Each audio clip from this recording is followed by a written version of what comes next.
আমি একটা government medical কলেজে স্টুডেন্ট, নিউ ফোর্থ ইয়ারে পড়ছেন আপনি? ইয়েস। আমার বাবা বিজনেস করে, আর আমরা 2 বোন। 2 বোন? আপনি কি বড় না ছোট? আমি ছোট। আপনি ছোট, আপনার আরেকটি বড় বোন রয়েছে। উনি কি ম্যারিড না আনম্যারিড? ম্যারিড। ওকে, আপনাদের বাড়ি কোথায়? বরিশাল। ওকে, বরিশাল আসলে খুবই সুন্দর একটা শহর। বরিশালের বন্ধু যারা শুনছেন তাদেরকে বলি, বরিশাল আসলে খুবই সাজানো গোছানো, খুব সুন্দর একটা শহর। ওখানে শহরের মাঝখানে একটা পুকুর আছে, পুকুরটার নামটা কি মনে আছে? বিবির পুকুর বলে। বিবির পুকুর বলে। তো চলুন আপনার গল্পটা শুরু করি। ছায়া, কোথা থেকে শুরু করবেন? ছোট থেকে শুরু করি। জি প্লিজ। আপনি একটু জোরে বলবেন। হ্যাঁ, আপনার কথা শুনে মনে হচ্ছে যে আপনাকে আমরা স্টুডিওতে নিয়ে এসেছি, কোনো কিছু খাবার টাবার কিছু দেয়নি, একদম দুর্বল। হ্যাঁ, একটু জোরে বলতে হবে প্লিজ। ওকে, চলুন শুরু করা যাক। আমার ছোটবেলাটা বিশেষ করে শহরেই বেশি কেটেছে। আমি স্টুডেন্ট হিসেবে মোটামুটি ভালোই ছিলাম, তার জন্য আমাকে শহরে পড়াশোনা করানোর জন্য শহরে রাখা হয়েছে। আমি মতিঝিল আইডিয়ালি স্টুডেন্ট ছিলাম, তো ওইখানে পড়াশোনা করতাম। ক্লাস 6 পর্যন্ত ওইখানে পড়ার পর আমি অসুস্থ হয়ে যাই। এবার অসুস্থ হয়ে যাওয়ার পরে আমি আমার গ্রামে শিফট হই। শিফট হওয়ার পরে আমি আমাদের ওইখানে গভর্নমেন্ট গার্লসে ভর্তি হই। ওইখানে আমার পড়াশোনা হয়। আমি ক্লাস 5-এ বৃত্তি পেয়েছিলাম, ক্লাস 8-এও বৃত্তি পেয়েছিলাম, এবং ক্লাস 9-এ সায়েন্স থেকে পড়াশোনা।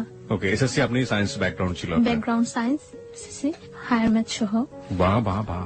আমার ক্লাস যখন আমি 7-এ পড়ি তখন একটা ছেলে আমাকে খুব ডিস্টার্ব করে, অফার করে জাস্ট, কিন্তু তখন আমি এই ব্যাপারটা সম্পর্কে কোনো অবহিতই না, কিছুই আমি জানি না। আপনি ক্লাস 7-এ থাকা অবস্থায় আপনি ফিলিংসটাই বোঝেন না যে আসলে ব্যাপারটা কি। তখন আমার মাথার মধ্যে শুধু একটাই ইয়ে ছিল যে আমি পড়াশোনা, এর বাইরে কিছু তেমন কিছু না। এবং আমি খুব চঞ্চল ছিলাম। আমার ফ্যামিলি ব্যাকগ্রাউন্ডের যত পার্সন আছে সবাই আমাকে খুব পছন্দ করতো। তারপর মানে যখন আমি ক্লাস 7-এ যখন পড়ি তখন থেকে সবসময় আমার প্লেস ছিল 1।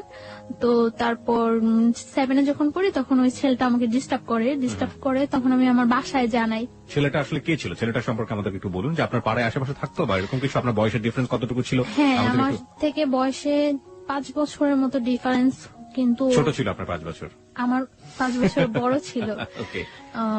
আর ও পড়াশোনা সেরকম না, মানে আমি ক্লাস 7-এ যখন পড়ি ও তখন ক্লাস 9-এ পড়ে। ওকে, মানে ওর পড়াশোনার গ্যাপ ছিল এবং এসএসসি কমপ্লিট হয়নি, ওর গ্যাপ ছিল। পরে মানে ডিস্টার্ব করে, তখন আমি আমার বাসায় জানাই। বাসায় জানানোর পরে আমার বাসায় বলতে আমি আমার কিছু কাজিনের কাছে জানাই। কাজিনের কাছে জানানোর পর আমার কাজিন কি করে ওকে রাস্তা থেকে ডেকে মানে একটু শাসায় দেয় যে এরকম করবে না, এরকম করলে এরকম করবে। তো কিছুদিন চুপচাপ থাকার পর আমি আবার স্কুল যাই আসি, কোনো প্রবলেম করে না। কিছুদিন চুপচাপ থাকে, তারপর দেখা গেছে আমি যখন স্কুল যাই আমার সাথে যায়, আবার আমি যখন আসি তখন আমার সাথে আসে এবং নানা রকম সাউন্ড করে। কি ধরনের সাউন্ড করতো মনে আছে? হ্যাঁ, এইরকম যে ভালো লাগে বললেই তো হয়, কি প্রবলেম, আমরা কি চলি না, এরকম মানে বিভিন্ন রকম সাউন্ড করে। তো মানে সাউন্ড করে এইভাবে ক্লাস 7 শেষ হয়ে যায়, ক্লাস 8 শেষ হয়ে যায়। তো 8-এ যখন আমি বৃত্তি পরীক্ষা দেব, তো বৃত্তি পরীক্ষাটা আমাদের স্কুল থেকে একটু দূরে আরেকটা স্কুলে আমার সেন্টারটা। তো ওই স্কুলে যাই আমি বৃত্তি পরীক্ষা দেই। তো পরীক্ষার মধ্যে ও হলের পিছন দিয়ে ওয়াল টপকায় হলের ভিতরে ঢুকে। তো ভিতরে ঢোকার পরে আমার সাথে কথা বলার জন্য আমার দাঁড় করায়। তারপরে কথা বলার জন্য দাঁড় করানোর পরে আমি বলি যে আপনি আমাকে এইভাবে ডিস্টার্ব করতেছেন, আমার পরীক্ষা চলতেছে, এটা কিন্তু ঠিক না। তো তারপর আমি বাসায় এসে ফার্স্ট তো আমার কাজিনদের কাছে আমি আবারও বলি। তো ওনারা বলে যে বাসায় কিছু বলিস না, এটা বাসায় বললে হয়তো সবাই টেনশন করবো। তো ওনারা আবার ওকে ডাইকা বলে যে তোমার একবার শাসাই দিলাম, ইয়ে হয় নাই, আরেকবার এরকম করলে কিন্তু একেবারে মাইরাটে পাটা ভাঙিয়ে দেবো, এরকম ভেঙে দেবে, এরকম কিছু বলে। কারা বলতো? আপনার কাজিন বলতো? কাজিনরা বলতো। ছেলে। আপনার বাবা মাকে কাউকে জানাই না, মানে আমার কোনো প্রবলেম হলে আমি ওদেরকেই জানাইতাম। আপনি বাবা মাকে কেন জানাতেন না এটা আমাদেরকে একটু বলবেন? হেজিটেট ফিল করতেন নাকি কোনো ভয় পেতেন না কোনো সমস্যা? হ্যাঁ, হেজিটেট ফিল করতাম। দ্বিতীয়ত আমার আব্বু খুব একটু সেনসিটিভ টাইপের লোক, মানে কোনো ভেজাল বা আমাদের ওইখানে যে আমার আব্বুকে পছন্দ করে না এরকম কেউ নাই। তো তার জন্য আমি আমার আব্বুকে কিছু বলতে পারতাম না, মানে আব্বুকে আমি অনেক ভয়ও পাইতাম, কিছু বলতাম না। মানে আপনি আপনার আব্বুকে অনেক ভয় পেতেন? আর আপনার মা? আমার মাকেও আমি কিছু বলিনি, কারণ আমি যে কোনো প্রবলেম করলে ওদেরকে বললে এটা সলভ হয়ে যায়। এখানে আমি একটু নোট করতে চাই সবাইকে, দেখবেন যে এই বয়সে, বিশেষ করে ও কিশোরী বয়স, ক্লাস 7 এর কথা বলছে, এই সময়টায় বাবা কিংবা মা তার সন্তানের সবচেয়ে ভালো বন্ধু হওয়া প্রয়োজন। দেখুন, ওর জীবনে কিন্তু অনেক বড় একটা ঘটনা ঘটে যাচ্ছে এবং সেটা ও তার কাজিনদেরকে বলছে। সমস্যা কিন্তু জট পাকাচ্ছে, যেটা যদি বাবা মাকে বলতো তাহলে হয়তো সমস্যাটা অন্যভাবে হলেও সেটা সমাধান হতে পারত, কিন্তু সে তার বাবা মাকে বলেনি, কারণ তার বাবা এবং তার মা তার ক্ষেত্রে খুব বেশি ফ্রেন্ডলি না। খুব বেশি ফ্রেন্ডলি না হলে এই ঘটনাগুলো বা এই গল্পগুলো আসলে বলা যায় না। যাই হোক, তারপরে কি হলো? তারপর মানে ও চুপচাপ থাকে, অনেকদিন চুপচাপ থাকে। আমি ক্লাস 8 শেষ করি, 9 শুরু হয়, আমার 9ও প্রায় অর্ধেকটা শেষ হয়ে যায়। জি। তারপর আমার কিছু মানে নিউ ফ্রেন্ড হয়, কিছু আগের ফ্রেন্ডরা আমার থেকে আগের ফ্রেন্ডরা দূরে সরে যায়, আবার কিছু নিউ ফ্রেন্ড হয় আমার। তো নিউ ফ্রেন্ডদের সাথে আমি খুব খুব চঞ্চল থাকি, খুব এনজয় করি, কিন্তু আমার পড়াশোনাটা খুব সিরিয়াসলি খুব ভালোভাবে চলছে আমার পড়াশোনাটা। তারপর যখন 10-এ আমি পড়ি, তখন মানে আমার টেস্ট পরীক্ষার কিছুদিন আগে মানে ছেলেটা খুব বেশি ডিস্টার্ব করা শুরু করে, খুব বেশি ডিস্টার্ব করে মানে রাস্তায় দাঁড়া করায়, মানে চিঠি দেওয়ার চেষ্টা করে, এরকম ফোন করার চেষ্টা করে আমাদের বাসায়, বা অনেক সাইন সিম্পটম ইয়ে করে, যেটা আমি বুঝি যেটা ও করছে। তো আমার কাছে জিনিসগুলো খুব খারাপ লাগে।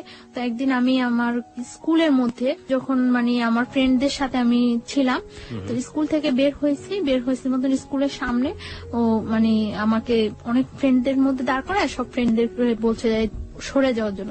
সবাই সরে যাওয়ার পরে আমি খুব বিরক্ত হই, খুব রাফ বিহেভ করি ওর সাথে। কি করেন আপনি? দেখুন, আপনি রাফ বিহেভ না বলে আপনি বলুন যে আপনি যেটা করেছিলেন সেটাই। হ্যাঁ, রাফ বিহেভটা হলো আমি ওর সাথে খুব উচ্চ স্বরে কথা বলি। উচ্চ স্বরে কথা বলার পর মানে, কেন আমাকে দাঁড় করাইছেন, এইরকম করতেছেন কেন, আপনি কি আমার যোগ্য নাকি, এইভাবে আমি অনেক কথা বলি। গালিটালি দিয়েছিলেন?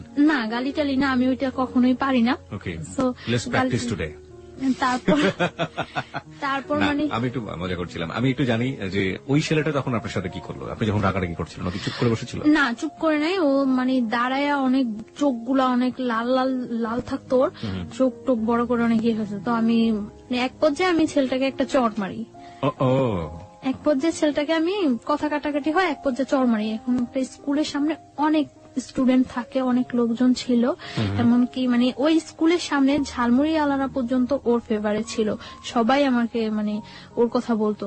তো চরমারি এটা ওর খুব গায়ে লাগে। গায়ে লাগার পরে কিছুদিন পর ও আমার একদিন স্কুলের মধ্যে যায়। আপনার স্কুলের মধ্যে যখন যাচ্ছে সেই ঘটনাটা আমি আসবো, তবে তার আগে আমাকে বলেন তো, এই ঝালমুড়িওয়ালাও তার ফেভারিট ছিল, মানে সবাই ফেভারিট ছিল, মানে ব্যাপারটা ঠিক বুঝতে। ও কি একই স্কুলে পড়তো আপনার? না, আমি গার্লসে পড়তাম। আচ্ছা, ও বয়েজে পড়তো। আমি যখন ক্লাস 10-এ পড়ি তখনও ও এসএসসি কমপ্লিট করতে পারে নাই। না, আমি জানতে চাচ্ছি যে ফেভারিট ছিল মানেটা কি? ও কি খুব পপুলার ছিল ওই মুহূর্তে ক্যাম্পাসে বা ওরকম কিছু? না, পপুলার ছিল না, ও ওইখানে খুব যাতায়াত করতো, ও দেখতে সুন্দর ছিল, মানে যে কোনো কারোর সাথে কথা বললে তাকে খুব ইজি ম্যানেজ করতে পারে। তার জন্য ঠিক আছে, তারপরে কি হলো? তারপরে আপনার চর মারার পরে আপনি বলছিলেন যে চর মারার পরে কিছুদিন যায়, মনে হয় 4-5 দিন যায়। 4-5 দিন গ্যাপের পরে ও একদিন আমার স্কুলে যায়। তো আমি কলের কাছে ছিলাম, কলের কাছ থেকে আমি ঘুরে আসতে নেওয়ার পরে আমি হঠাৎ ওকে দেখে আমি মানে যেই পথে আসতেছিলাম ওটা ব্যাক করে অন্য পথে আসতে নেই।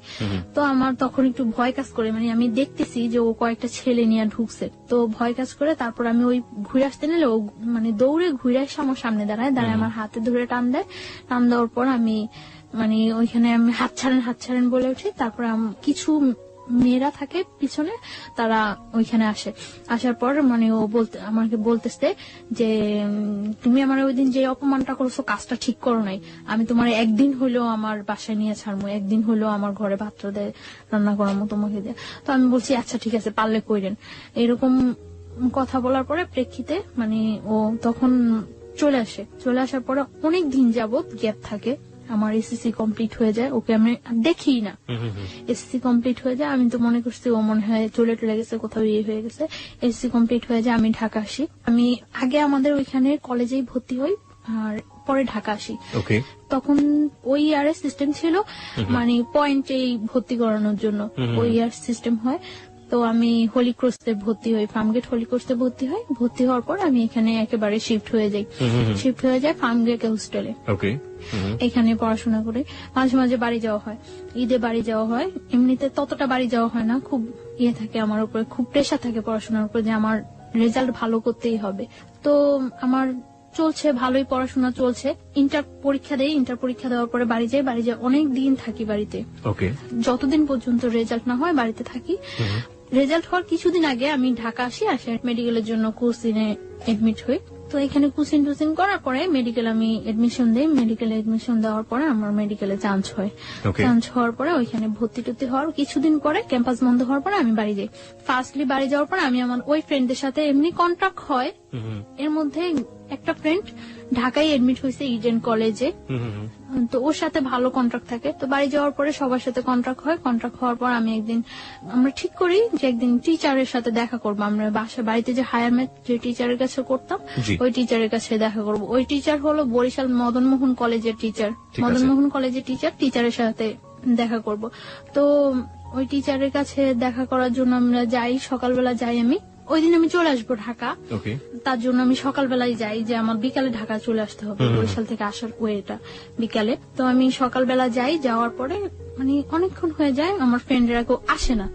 তারপর আমি ফোন করি সবাই, কি ব্যাপার তোমরা আসো না কেন? বলতেছে আমাদের তো আজকে পিকনিক, তো একটা কাজ করি আমরা সবাই রেডি হয়ে আসি দেখা টাকা করে চলে যাব। তো আমি বলতেছি আচ্ছা ঠিক আছে আসো, আমি কিছুক্ষণ ওয়েট করি। তারপর আসছে ওরা, আসার পরে ওরা বলতেছে আমাদের সাথে চল।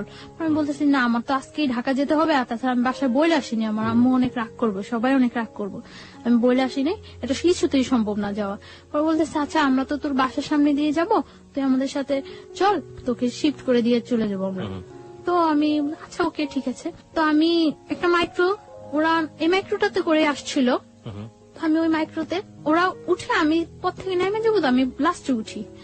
ওঠার পরে আমি যখন মানে উঠে আমি নক করি, পরে ঘোরার পরে আমার আর কিছু মনে নেই। আচ্ছা আচ্ছা, এখানে যে কি হয়েছিল আমি কিছুই বলতে পারবো না, জাস্ট আমি একটা স্মাইলের মতো ফিল করছি। তারপর আমি আর কিছু মনে নেই, আমার সেন্স ছিল না।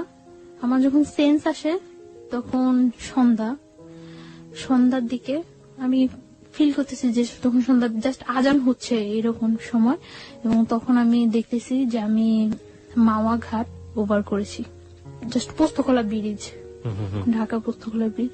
কিন্তু আমি তখন মুখে কিছু বলতে পারছি না এবং কোনো কিছু, আমি জাস্ট একবার কি দুইবার চোখ খুলে আবার চোখ অফ হয়ে গেছে। তারপর আমি আর কিছু বলতে পারবো না। যখন আমার সেন্স আসছে রাত্রে, তখন প্রায় 2:30 কি 3টা বাজে মনে হয়, আমি ওইরকম মনে হচ্ছিল আমার কাছে 2:30 কি 3টা বাজে। তখন আমি যে জায়গা ওই জায়গাটা টাঙ্গাইল, মানে আমি ব্যাক আসার সময় দেখেছি যে ওটা টাঙ্গাইল, কিন্তু তখন আমি জানি না ওটা যে টাঙ্গাইল। আমি একটা বাসায় আছি, ওই বাসায় অনেক লোকজন আছে, এবং আমি এর মধ্যে যখন আমি মাওয়াতে পোস্তকলা ব্রিজ, মাওয়া ঘাট যখন শেষ হলো, পোস্তকলা ব্রিজে যখন আমি চোখ খুললাম, তখন আমি দেখছি যে আমার পাশে ওই ছেলেটা বসা, সামনে আরেকটা ছেলে বসা, মাইক্রোতে 2টা ছেলে, আর আমি সামনে যে ছেলেটা বসা, ওই ছেলেটাকে আমি কখনোই দেখি নাই, আর আমার সাথে পরিচিত না ছেলেটা। আপনি কি মাইক্রোতে তখন? তখন আপনি মাইক্রোর ভিতরে?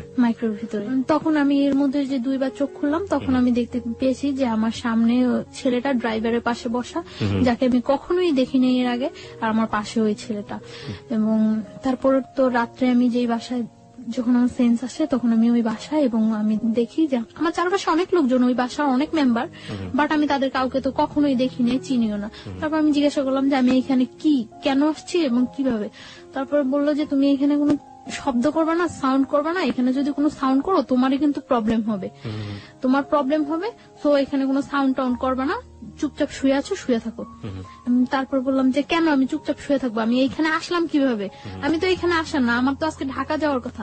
তারপর বলতেছে তুমি ঢাকায় আসো, প্রবলেম নাই। ওই বাসায় একটা মহিলা বলতেছে আমাকে, তুমি ঢাকায় আসো, প্রবলেম নাই, চুপচাপ শুয়ে থাকো, আমরা কিন্তু লোক বেশি ভালো না, বেশি সাউন্ড করবা একেবারে জবাই করে দেবো। আমি তারপর চুপচাপ শুয়েছিলাম। সকাল হওয়ার পর আমি দেখলাম যে ওই ছেলেটা আসছে ওই বাসায়, ওই বাসায় ছিল না, আমি ছিলাম ওই বাসায়, আসছে। এবং আসার পরে মানে এতক্ষণ তো আমি সবার সাথে কন্টিনিউ ছিলাম, আসার পরে আমাকে একটা রুমে আলাদা করে মানে বসিয়ে আমার হাত পা বেঁধে দেওয়া হয়েছে।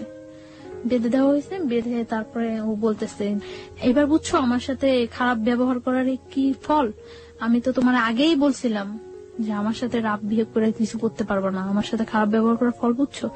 আমি বলছি যে আপনি কেন নিয়ে আসছেন আমাকে এখানে। পরে বলতেছে দেখো আমি তোমার নিয়ে আসছি, আমি তোমার কোনো ক্ষতি করবো না, তুমি আমাকে বিয়ে করো, সবকিছু ঠিক হয়ে যাবে, তুমি বিয়ের কন্ডিশনে তুমি যেটা বলবো সেটাই ওকে। পরে আমি বলছি কেন আমি আপনাকে বিয়ে করব? আমি তো আপনাকে বিয়ে করার প্রশ্নই জাগে না। আপনি নিজের অবস্থানটা আর আমার অবস্থানটা চিন্তা করেন। আমি একটা মেডিকেল স্টুডেন্ট আর আপনি একটা, যে কোনো ওয়েই নেই আমার সাথে আপনার বিয়ে হওয়ার মতো। আমি কেন আপনাকে বিয়ে করবো? আপনি যে আমাকে এখানে তুলে নিয়ে আসছেন, এটা যদি কেউ জানে আপনার যে কি অবস্থা হবে একবার চিন্তা করছেন? পরে বলতেছে আমি তো তোমাকে তুলে নিয়ে আসছি, এটা তো কেউ জীবনে জানবো না, সবাই তো জানে তুমি আমার সাথে পালায় চলে আসছো। আমি বলছি হোয়াট, আমি আপনার সাথে পালায় আসছি মানে? পরে বলতেছে তোমাকে আমি নিয়ে আসছি তখন সকাল 8:30, আর 9:30টার মধ্যে অত্র এলাকার এমন কোন লোক নেই যে জানে যে তুমি আমার সাথে পালায় আসছো। আমি মানে কি? পরে বলতেছে তুমি তো এটাই বুঝলা না আমি যে কি করতে পারি। তোমাকে আমি নিয়ে আসার পরে আমার বন্ধু বান্ধব হইতে সবাই এলাকায় পাবলিশ করে দিছে যে তুমি আমার সাথে পালায় আসছো, আর তোমার সাথে যে আমার আগে থেকে একটা ইয়ে হইতেছিল এটা তো সবাই জানে। পরে আমি বলতেছি আশ্চর্য, এই কথা কেউ বিশ্বাস করবো না যে আমি আপনার সাথে পালাই আসছি। আমি আপনার সাথে পালাই আসতে যাবো কেন? পরে বলতেছে কেউ বিশ্বাস করবে না, কিন্তু করানো হয়েছে, সবাই এখন জানে যে তুমি আমার সাথে পালাই আসছো, বিশ্বাস করো না। তারপর ও কয়েকটা নাম্বারে ফোন দিল, ফোন দিয়ে সবাই একই কথা বলতেছে, মানে ওর পরিচয়টা ও না দিয়ে জিজ্ঞাসা করতেছে যে ওই মেয়েটার সম্পর্কে কথাটা শুনলাম, ওই মেয়েটা নাকি পালাই গেছে, এরকম এরকম সবাই একই কথা বলতেছে। হ্যাঁ মেয়েটা পালাই গেছে, কত খারাপ মেয়ে, বাবা কত কষ্ট করে পড়াশোনা করেছে, খুব বিশ্রী বিশ্রী কমান্ড করতেছে সবাই আমার সম্পর্কে। আমি কান্না শুরু করে দিচ্ছি। পরে বলতেছে কান্না করে কোনো লাভ নেই, যা হওয়ার হয়ে গেছে, তুমি মাইনে নাও, বিয়ে করো। আমি জীবনেও না। তারপর ও চলে গেছে। চলে যাওয়ার পরে দুপুরে আমাকে খাইতে দিচ্ছে, এই পর্যন্ত আমাকে কোনো কিছু খাইতে দেয়নি। দুপুরে আমাকে ওই বাসায় খাইতে দিছে শুটকি, বেগুন, ভাত খাইতে দিছে, যা আমি কখনোই খাইনি এর আগে। খাইতে দেওয়ার পর আমি খাই নাই। না খাওয়ার পরে ও এসে আমার বলতেছে সোজাসুজি খাও, না হলে কিন্তু মারবো। আমি বলছি আপনি আমাকে মারবেন কেন? আপনি মারার কি আমাকে? আমাকে আমার বাবা মা পর্যন্ত কখনো টাচ করে নেয়, আর আপনি মারবেন? পরে বলতেছে আমি মারার কে, তুমি দেখবা। পরে বলছে খাও। পরে আমি বলছি না আমি খাবো না, আমি এই খাবার খাবো না। পরে বলছি কি খাইবা? আমি বলছি আমি কিচ্ছু খাবো না, আমার বাড়িতে নিয়ে আসেন, আমার বাড়িতে দিয়ে আসেন। আপনারা আমার বাড়িতে না দিয়ে আসেন, আমার বাড়ির কারোর সাথে কন্ট্যাক্ট করতে দেন, সে এসে আমার বাড়ি থেকে লোকজন এসে আমাকে নিয়ে যাবে। ইম্পসিবল, তুমি তো তোমার বাড়ি থেকে আর কখন জীবনেও কন্ট্যাক্ট করতে পারবে না, তুমি আর জীবনেও তোমার বাড়ির কারোর কাছে যাইতেও পারবো না, কন্ট্যাক্ট করতে পারবে না। তারপর চলে গেছে। তো আমি আর কি বলবো, চুপচাপ ছিলাম, আমি খাইনি। তারপর রাত্রে আবার আসছে, রাত্রে এসে বলছে তুমি চিন্তা করছো, ডিসিশন নিছো, কি করবা? আমি বলছি ডিসিশন নেওয়ার কিছু নেই, আমার পক্ষে আপনাকে বিয়ে করা সম্ভব না। আর আগে তো যা ছিল এখন তো আরো আগে সম্ভব না। আপনি কত বড় একটা অপরাধ করছেন, আপনি আমার তুলে নিয়ে আসছেন না জানেন, তারপরে আনছেন টানছেন সবার কাছে আবার এটা প্রকাশ করে দিচ্ছেন আমি আপনার সাথে পালাই আসছি। কত খারাপ কাজ করছেন, ইম্পসিবল, আমি আপনাকে কখনোই বিয়ে করবো না। পরে বলতেছে তুমি বিয়ে করবা, পরে তুমি আমার সাথে সংসারও করবা, আমার কাছেই থাকবা তুমি। বলছে না আমি কখনো এই কাজ করবো না, আমি আপনার বিয়ে করবো না, আপনি যদি আমার মায়েরাও ফেলান তারপর আমি আপনাকে বিয়ে করবো না। তারপর বললো মায়েরা ফেললো বিয়ে করবো না? না, আমি বলছি না করবো না। তারপর বলতেছে যে তুমি খাও, এখন ডিম ভাজি আর ভাত নিয়ে আসছে খাওয়ার জন্য। যে জায়গায় নিয়ে গেছে ওই ফ্যামিলিটা ততটা এস্টাবলিশড ফ্যামিলি না, কিন্তু মানে লোকগুলা খুব ভালো না, এটা আমার কাছে আমি ফিল করতে পারছি যে লোকগুলো খুব ভালো না। তারপর বলতেছে খাইবা না? পরে আমি বলছি না খাবো না।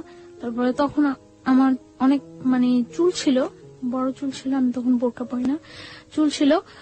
তখন বলতেছে যে এখন যদি আমি তোমার চুলগুলি সব কাটে দেই তারপর কি তুমি খাইবা?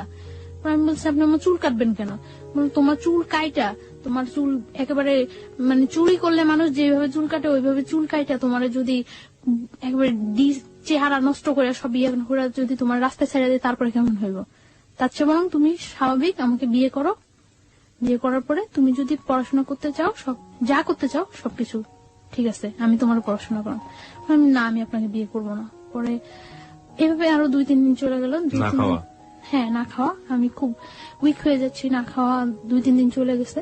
2-3 দিন চলে যাওয়ার পরে টর্চার করা শুরু করলো। টর্চার বলতে কি এমনিতে কোনো টর্চার না, জাস্ট চড় মারতো। আর আমার মানে পা বাঁধা এইভাবে বাইধে রাখছিল, তো পায়ের নখের মধ্যে পাড়া দিয়ে দাঁড়ায় থাকতো, যেটা খুব পেন ফিল হতো, কারণ নখ তো খুব সেন্সিটিভ জায়গা, ওইখানে পাড়া দিলে খুব পেন ফিল হতো। তখন আমি মানে চিল্লাইতে চাইলে মুখ বন্ধ করে ধরে রাখতো।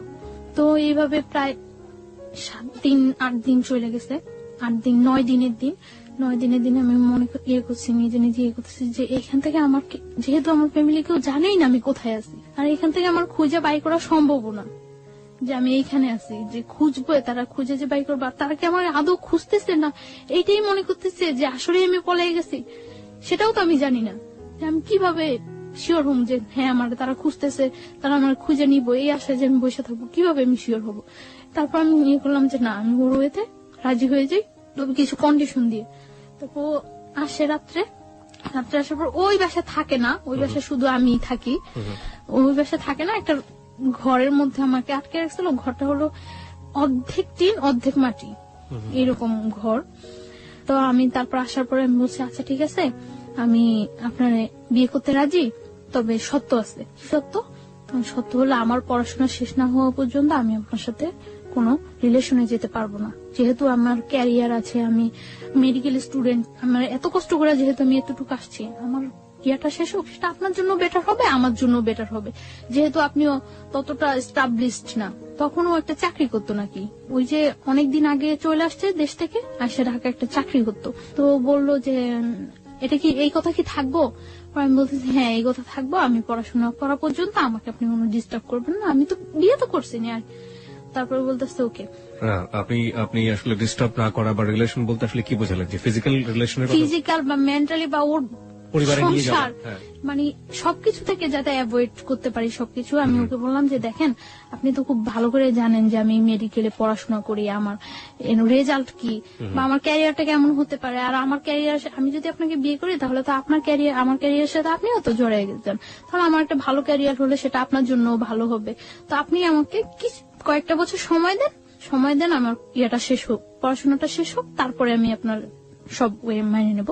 সেই পর্যন্ত আপনি আমাকে কোন রকম জোড়াজুড়ি বা কোন রকম ইয়ে করতে পারবেন না। পরে বলতেছে আচ্ছা ঠিক আছে। তারপর মানে ওই দিন রাত্রে চলে যায়, সকালে ও একজন লোক নিয়ে আসে। লোকটাকে, এটা কি কাজী না উকিল না কি আমি কিছুই জানি না, একটা লোক নিয়ে আসে, স্টাম্প নিয়ে আসে। স্টাম্পের মধ্যে ওই লোকটা আমার একটা ছবি তোলে আর ওর একটা ছবি তোলে, দুইটা ছবি পাশাপাশি রেখে পিন আপ করে দেয়। পিন আপ করে ওই লোকটা স্টাম্পে যে কি লেখে সেটাও আমি জানি না, জাস্ট স্টাম্পের মধ্যে আমি সই করে দেই। তাও আমি মানে সই করার সময় ভাবতেছি যে আমি কি সই করব না করব না করব না করব না, ওটা সারা জীবনের প্রশ্ন, কি করব আমি। তখন আমি সই করার সময় ভাবতেছি, তখন ও আমার একটা চড় মারলো লোকটার সামনে একটা চড় মারার পরে বলতেছে যে আগেই তো কথা হয়ে গেছে, এখন আবার এরকম করার কি আছে। লোকটা মনে করতেছে না যে আমি তোমার জোর করে নিয়ে আসছি। পরে আমি আমার ফুল নেমটা অর্ধেক লেখি আর বাকিটা লেখি না। ফুল নেমের অর্ধেক লিখি, ও সই করে দেয়। সই করে দেওয়ার পর ওই দিনই মানে সকালে 8টার দিকে ইয়ে হয়, 9টার দিকে ওই বাসা থেকে বের হয়ে নিয়ে আসে। বাসা থেকে বের হওয়ার পরে যখন বাসে উঠি তখন দেখি যে এটা টাঙ্গাইল। তো ঢাকা নিয়ে আসার পরে আমি ওই দিনই ঢাকা, আমি আমার হোস্টেলে চলে যাই। আমি বলি যে আমি আমার হোস্টেলে চলে যাই, আপনার সাথে বিয়ে তো হয়ে গেছে।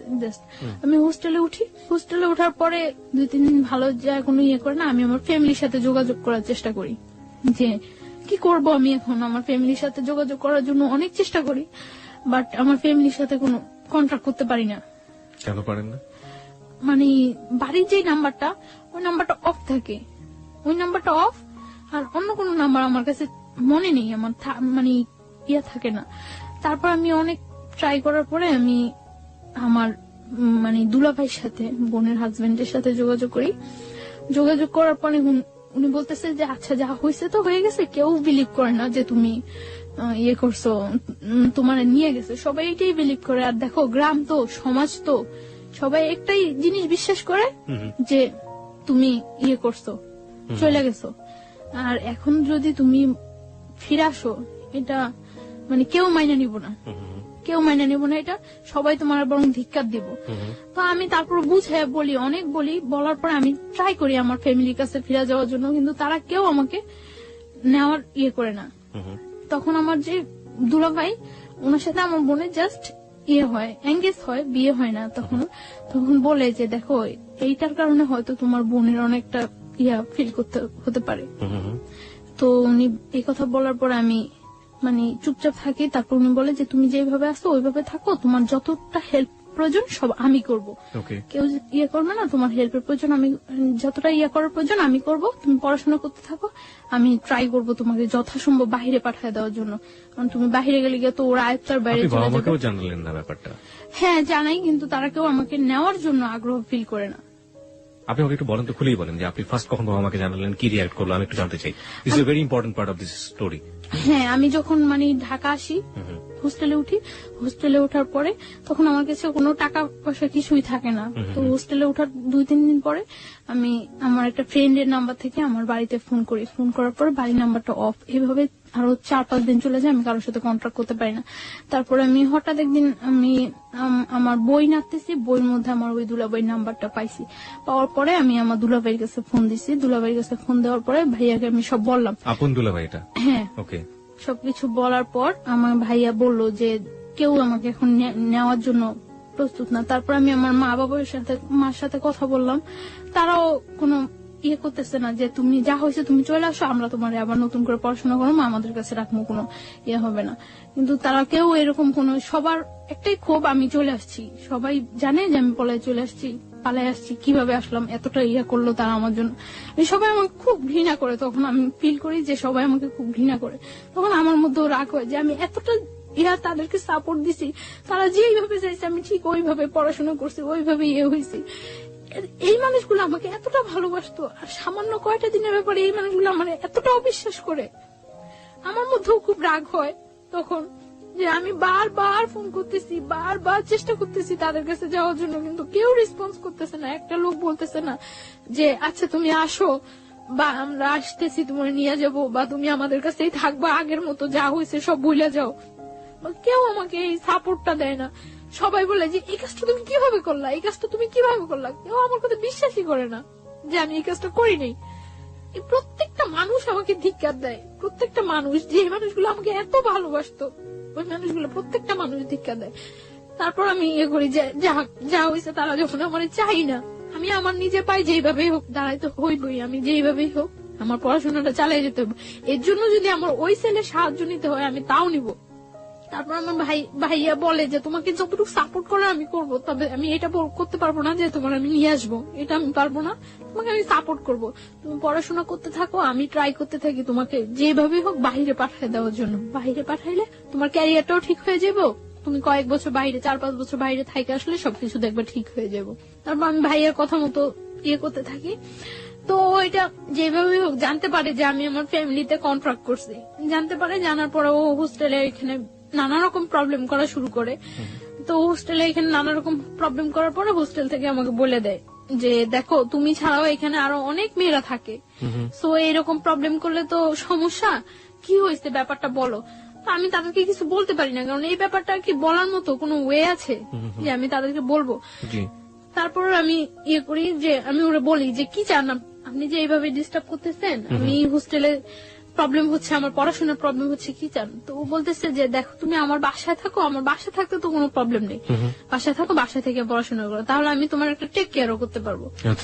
পরে আমি বললাম আচ্ছা ওকে, আমি আপনার বাসায় যাবো। পরে ওর বাসায় নিয়ে যায়। ওদের বাসায় ওর মা, ওর বোন, ও থাকে, 3 জন থাকে। ওদের বাসায় নিয়ে যায়। ওর বলে যে সবাইরে বলে যে ওর সাথে কখনো কোনো রাব বিহেভ হবে না, কোনো জোর হবে না, ও এখানে থাকবে, পড়াশোনা করবে, ওর মতো থাকবে ও। তো আমি ওই বাসায় থাকি। ওকে আপনাকে পরিচয় করিয়ে দেয় যে ও আমার বউ? হ্যাঁ, ওই ফ্যামিলির সবাই জানে যে ওইভাবে বিয়ে করেছে। কিভাবে বিয়ে করেছে সেটাও কি জানে না, কারণ না জানলে ওর মানে যখন আমরা টাঙ্গাইল ছিলাম তখন ওর বাড়ি থেকে ওকে সাপোর্ট দিছিল এবং টাকা পয়সার ব্যাপারেও হেল্প করছিল। সো না জানলে তো পসিবল না এটা। ও কি এক বাবার একটাই ছেলে ছিল? না। কয় ভাই বোন ছিল ওরা? ওর 2 ভাই 1 বোন। ওই বড় ছিল সবার? হ্যাঁ, ও বড়। ওকে। বাবা কি করতেন ওনার? বিজনেস। ওকে, ঠিক আছে, চলুন। তারপর ওর বাসায় যাওয়ার পর ও ইন্ট্রোডিউস করে দেয় সবার সাথে এবং সব বলে যে যাতে আমার উপর কোনো প্রেশার ক্রিয়েট না করে।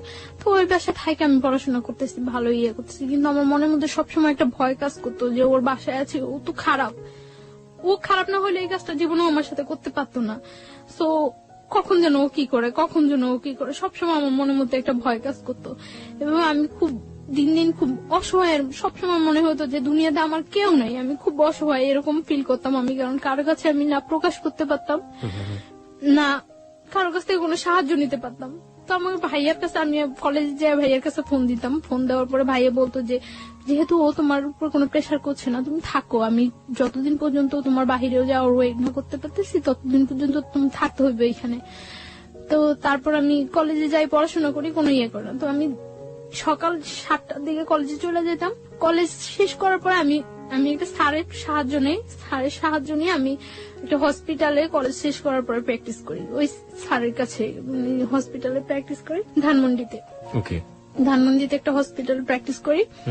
তো তারপর এই প্র্যাকটিস করে আমি বাসায় ফিরতাম রাত্র 10টা 11টা, যতটা সময় ওদের থেকে বাইরে থাকা যায় বাসায় ফিরতাম। তো যাইও আমি দেখা যেত বাসায় যাইও আমি ঘুমাইতাম না, খুব ভয় থাকতো আমার মনের মধ্যে যে কি হয় একটা সবসময় একটা ভয় কাজ করতো। এবং আমার পড়াশোনা ইয়ে হইতেছে, আমার পরীক্ষা হয়, পরীক্ষার পর আমার রেজাল্ট খারাপ হয়, রেজাল্ট খারাপ হওয়ার পর আমি ফিল করতে পারতেছি যে এই ব্যাপারটা আমার পড়াশোনায় খুব ইয়ে হয়ে যায়। তখন মেডিকেল আপনি কোন ইয়ার স্টুডেন্ট? ফার্স্ট ইয়ার দিচ্ছেন আপনি, মানে ফার্স্ট ইয়ার ফাইনাল দিচ্ছেন? ফার্স্ট ইয়ার ফাইনাল দিচ্ছি। তো তারপর আমি ইয়ে করি যে এইভাবে তো চলতে পারে না, এইভাবে কিভাবে আমার যেভাবেই হোক ওদের সাথে আমার মানায় যাইতেই হইবে, যেভাবেই হোক এইভাবে আমার পড়াশোনার ক্ষতি হইতেছে। তো রেজাল্ট খারাপ হয়, তারপর আমি আবার ভালো করে পড়াশোনা করা শুরু করি। আমি সারাদিন বাইরে থাকলেও সারা রাত জেগে পড়াশোনা করি, তো আমার শরীর খুব ইয়ে হয়ে যেতেছে। ওই ছেলেটা কি করতো ওই সময়টাতে আপনার? ও একটা জব করতো। না, আপনার সাথে কি ধরনের আচরণ করতো? না, আমার সাথে ও সবসময় ভালো আচরণ করতো, কিন্তু ও শুধু একটা জিনিস চাইতো যে আমি ওর কাছ থেকে কোনো হেল্প নিতাম না, টাকা পয়সা কোনো। ও আমার প্রায় সময় এটা জিজ্ঞাসা করতো যে আমি এটা কিভাবে ইয়ে করি, কিন্তু এটা তো আমার ভাই আমার সুন্দরবন কুরিয়ার সার্ভিসে আমার জন্য সবসময় টাকা পাঠিয়ে দিত। আমি বললেই হতো যে ভাই আমার টাকা লাগবে, এটা লাগবে। আপনার দুলাভাইটা পাঠিয়ে দিত? দুলাভাই পাঠিয়ে দিত। তো এর মধ্যে আমি পাসপোর্ট করে সবকিছু আমার জমা দেওয়া ইয়ে হয়ে গেছে। বাইরে আমি অ্যাপ্লাই করছি। কোন দেশে অ্যাপ্লাই করেছিলেন? কানাডাতে চলে যাওয়ার জন্য? কানাডাতে যাওয়ার জন্য স্টুডেন্টের ভিসায় কানাডায় যাওয়ার জন্য ইয়ে করছি, অ্যাপ্লাই করা হয়েছে। তো লাস্ট 2011 লাস্ট ইয়ার লাস্ট দিন 31st নাইট এ পর্যন্ত ভালোই ওই বাসায় থাকতাম। এই সময়টাতে আপনার যেহেতু উনি অবৈধভাবে হোক বৈধভাবে হোক যেভাবে হোক জোর করেই হোক উনি আপনার হাজবেন্ড হয়ে গিয়েছেন, সুতরাং হাজবেন্ড তার ওয়াইফের কাছে একটা সম্পর্ক দাবি করতেই পারেন। এই সময়টাতে কি কোনো ধরনের কোনো ইন্টিমেসি আপনাদের? কখনোই আমার উপরে এরকম কিছু ইয়ে করতো না, কোনো ফিজিক্যাল কোনো ইন্টিমেসি? ফিজিক্যাল বা আমি কোথায় যাই কেন যাই কোনো ইন্টারফেয়ার, শুধু ওর ইয়ে হতো যে ওর বাসায় থাকতে হবে এইটাই। মানে কখনো আপনার ফ্রিডম নিয়ে কোনো অত্যাচার করতো না, কিছু করতো না, শুধু একটা কথা আমার বাসায় থাকতে হবে? হ্যাঁ, বাসায় থাকতে হবে। ও মনে করতো যে হয়তো বা ওর বাসায় থাকলে আমি সেফ আছি, কিছু করতে আসছি না বাহিরে। কোন ধরনের অত্যাচারও করেনি, মানসিক বা শারীরিক? না, শারীরিক কোনো অত্যাচারও করতো না। তো আমি দেখা যেত বেশিরভাগ সময় বাহিরে খাইতাম, বাহিরে থাকতাম। আমি আপনার শাশুড়ি বলাটা ঠিক হচ্ছে না কিনা জানি না, ওর বাড়ির যে অন্যান্য যে মানুষজন যারা ছিলেন তারা কি ধরনের আচরণ করতেন আপনার সঙ্গে? হ্যাঁ, আমার শাশুড়ি মানে ওর মা ফিল করতে পারতো যে আমি ওকে খুব ডিসলাইক করি এবং আমি আজকে হোক কালকে হোক চলে যাবো, এটা উনি ফিল করতে পারতো। উনি সবসময় বলতো যে এই মেয়ের জন্য এত কিছু করতেছোস, এই মেয়ের পড়াশোনা করানোর জন্য এই মেয়ের জন্য এত কিছু করতেছ, মেয়ে থাকবো না। তো সবাই বলতো, মানে উনি আপনার সাথে কোনো খারাপ আচরণ করতো না? আমার সাথে কোনো ইয়ে করতো না, আমার সাথে জাস্ট মানে আমি খুব কথা বলতাম না বাসায়, যে সবসময় আমি চুপচাপ থাকতাম, অফ থাকতাম সবসময়। যতটা টাইম বাসায় থাকতাম বেশিরভাগ টাইমে বই নিয়ে বসে থাকতাম, এরকম। মানে আমি না পড়লেও দেখাইতাম যে আমি পড়তেছি, যাতে কেউ ডিস্টার্ব না করে, যাতে কেউ কথা বলতে না আসে। তো আমি শুনতাম উনি বলতো যে এই মেয়ে থাকবো না, এই মেয়ে তো চলে যাইবই, এই মেয়ে তো চলে যাইবই, কারণ যে ইয়ে করার মতো সংসার করার মতো ওই মেয়েই ডিফারেন্স, ও চলে যাইবই। তো মানে উনি ফিল করতো এবং উনি ফিল করতো যে আমি ওদেরকে খুব ডিসলাইক করে, এটা উনি ফিল করতো এবং উনি এটা বলতো বারবার। ওকে, যাই হোক, তারপর একটা ইয়ে করতাম, আমি ওই বাসায় কখনো ঘুমাইতাম না। কেন? এই 1 বছর 3 মাস 3.5 মাস আমি ওই বাসায় ছিলাম। আমার মনে হয় না আমি 1 বছর 3 মাস 3.5 মাসে ওই বাসায় 3 দিনও ঘুমাইছি। কখনো আমি ঘুমাইতাম না, আমার মনের মধ্যে এটা ভয় কাজ করতো, হয় আমার মারে ফেলাইবো, না আমার সাথে জোর করে কিছু করবো, এরকম একটা ভয় সবসময় আমার মনের মধ্যে কাজ করতো। যেই ছেলে আমার ধরে নিয়ে আসতে পারে, বাইন্ধা রাখতে পারে, তুলে আনতে পারে, সেই ছেলের পক্ষে পসিবল না এমন কিছুই নেই। আপনি বলছিলেন যে রাতের বেলা ঘুমোতেন না, আপনি এরকম একটা অবস্থার বর্ণনা দিচ্ছিলেন, তারপরে রাতে কি কখনোই ঘুমাতাম না ওই বাসায়, খুব কম সময়। মনে হয় না আমি এই 1 বছর 3 মাস 3.5 মাসে 3 দিনও ঘুমাইছি। আমার বেশিরভাগ আমি কলেজ ক্লাস শেষ করে যে গ্যাপটা হতো, ক্লাস থেকে আমি নিউ একটা হসপিটালে যাইতাম যেখানে আমি প্র্যাকটিস করতাম, এই গ্যাপটা আমি বেশিরভাগ সময় স্লিপিং ট্যাবলেট নিয়ে কলেজ হোস্টেলে ঘুমাইতাম অনেকক্ষণ যাবত, 2 ঘন্টা 2.5 ঘন্টা 1 ঘন্টা 1.5 ঘন্টা। এবং ওই টাইমটা দেখা যেত যদি ঘুম যদি না আসে তার জন্য আমি বেশিরভাগ সময় স্লিপিং ট্যাবলেট ইউজ করতাম, যাতে আমার ওই ঘুমটা ঘুমে হয়ে যায়। ঘুম হয়ে যায় যাতে। অনেক সময় দেখা যেত স্লিপিং ট্যাবলেট খাওয়ার পরে মানে এই 2 ঘন্টা 2.5 ঘন্টা 1-1.5 ঘন্টার ঘুমে কিছু হয় না, খুব ঘুম পাইতো পরে। কিন্তু তারপর করার কিছু ছিল না, আমার ফিরতে হবে, আমার ওইখানে যেতে হবে, তার জন্য আমি পারতাম না। স্লিপিং ট্যাবলেট খাওয়ার পরেও ঝিমাইতে ঝিমাইতে হয়তো যাইতাম আমি, তারপর আমি বাসায় ঘুমানোর চেষ্টা করতাম না কখনো। তাই দেখা গেছে আমার ওই ছেলেটা কি আপনার সাথে একই রুমে থাকতো? না, একই রুমে থাকতো না, আমি ওর মার সাথে থাকতাম আর পাশের আরেকটা রুমে থাকতো। ওকে। দেখা যেত যে অকারণে ওই রুমে খুব কম ঢুকতো না ততটা এই রুমে। দেখা গেছে আমি রাতে 10টা-11টায় বাসায় ফিরছি, ওই 12টা-1টার মধ্যে সবাই ঘুমিয়ে গেছে। ওকে। সো এই রুমে আসার ততটা প্রশ্ন জাগতো না, আর আমি সকালবেলা 7টার মধ্যে বাসা থেকে বের হয়ে চলে যেতাম। বাবা কি বলতো আপনার সাথে? বাবা কোনো ধরনের খারাপ আচরণ করতো? না, ওর বাবার সাথে আমার ততটা হইতো না, দেখা হইতো না, কথা হইতো না, তিনি খুব একটা সময় এখানে থাকতো না। ওকে। তো এইভাবে যাচ্ছিল। লাস্ট কোরবানির ঈদ, কোরবানির ঈদে যখন হয় আমি আমার মানে ওদের সাথে বাড়ি যাই, ওদের সাথে ওদের বাড়িতে যাই, গ্রামের বাড়িতে ওদের বাড়িতে যাই। তো যাওয়ার কারণ আমি একা একা কোথায় কিভাবে যাব, গ্রামের বাড়িতে যাই ওদের সাথে। যাওয়ার পরে ওদের ওইখানে আমি তো সকালবেলা যা পৌঁছায় সবাই, তো সকালবেলা যাওয়ার পরে আমি 2-3 ঘন্টা পর আমি আমার নানা বাড়িতে চলে আসি। যে ওদের বাড়িতে তো আমি কখন থাকবোই না। কোথায় ছিল ওদের গ্রামের বাড়ি? কোথায় ছিল? আমাদের ওইখানেই, বরিশালে। ওকে। তারপর গ্রামের বাড়িতে যায়, যাওয়ার পরে আপনি ওখান থেকে সুযোগ পেয়ে নানা বাড়িতে চলে যাই, কারণ ওইখানে গেলে হয়তো সবাই আমাকে দেখবে, আমার সাথে কথা বলবে, সবাই ফিল করবে যে ওই মেয়েটাই তো। তার জন্য আমি কিছুক্ষণ পর আমি আমার নানা বাড়িতে চলে আসি। নানা বাড়িতে চলে আসার পর আমি মানে 2-3 দিন ওইখানে থাকা হয়, তারপর আবার ঢাকা ব্যাক। আসার পরে মানে ঢাকা আসার পরে আমি একদিনকে আমি সন্ধ্যার পরে আমি বাসায় ফিরতেছি, 8টা কি 8:30 বাজে আমি বাসায় ফিরতেছি। বাসায় ফেরার সময় একটা ছেলে ভ্যানের উপর বসা থাকে, কয়েকটা ছেলে, ওইখান থেকে একটা ছেলে কমেন্ট করে যে মনে হয় বাড়িতে গেছিল, কয়েকদিন যাবো তো দেখি নাই, বাড়ি থেকে আসছে। তো আমি তখন মনে করলাম যে এই ছেলেটা মনে হয় আমার ফলো করছে এর আগে, যেহেতু আমি বাড়ি থেকে আসার পরে এই কথা বলতেছে। তো আমি বাসায় চলে যাই। তো এর আগে ওই ছেলেটার ফেসটা আমার কাছে একেবারে অপরিচিত, ওই দিনই ফার্স্ট আমি ফেসটা দেখি, এবং ফেসটা দেখার পরে দেখা গেছে যে 2-1 দিনের মধ্যে ওর সাথে আমার দেখা হয়। বিশেষ করে আমি রাতে বাসায় ফেরার সময়, সকালে যখন আমি যাই 7টার দিকে তখন ওরকম কেউ থাকে না। তো রাতে ফেরার সময় দেখা গেছে 2-1 দিন পরপরই ওর সাথে আমার দেখা হয়, এবং কন্টিনিউ তখন আমাকে কমেন্টস করতে থাকে। তো এর আগে আমি যখন পড়াশোনা করি, পড়াশোনা অবস্থা অনেক অফার হয়, কিন্তু কখনো আমার কাছে ওইগুলা রেসপন্স হয় না এবং খুব খারাপ লাগে। কিন্তু ওর কমেন্টসটা কেন যেন আমার ভালো লাগছিল। তো তখন তো আমি একেবারে সম্পূর্ণ একা, কোন ফ্রেন্ডদের সাথেও ততটা মিশতে পারি না, করতে পারি না, দেখা গেছে খুব ডিজার্ভ থাকি। তো ওর কমেন্টস গুলো ভালো লাগার পরে ও কমেন্টস করতে আমি কিছু বলতাম না, আমি শুধু হাসতাম। এরকম কিছুদিন কমেন্টস করার পর একদিন সকালবেলা, আমি ওই দিন শুক্রবার, আমি ওই দিন কলেজ আসিনি, তো সকালবেলা 11টার দিকে আমি বাসা থেকে বের হয়েছি। বাসা থেকে বের হওয়ার পর ও তখন মনে হয় সম্ভবত ফার্স্ট ঘুম থেকে উঠছিল, তো ঘুম থেকে উঠে ও বের হয়ে আমারে দেখছিল। তো বলতেছে আজকে দিনটা অনেক ভালো যাবে, ঘুম থেকে উঠে দেখছি অ্যাঞ্জেল।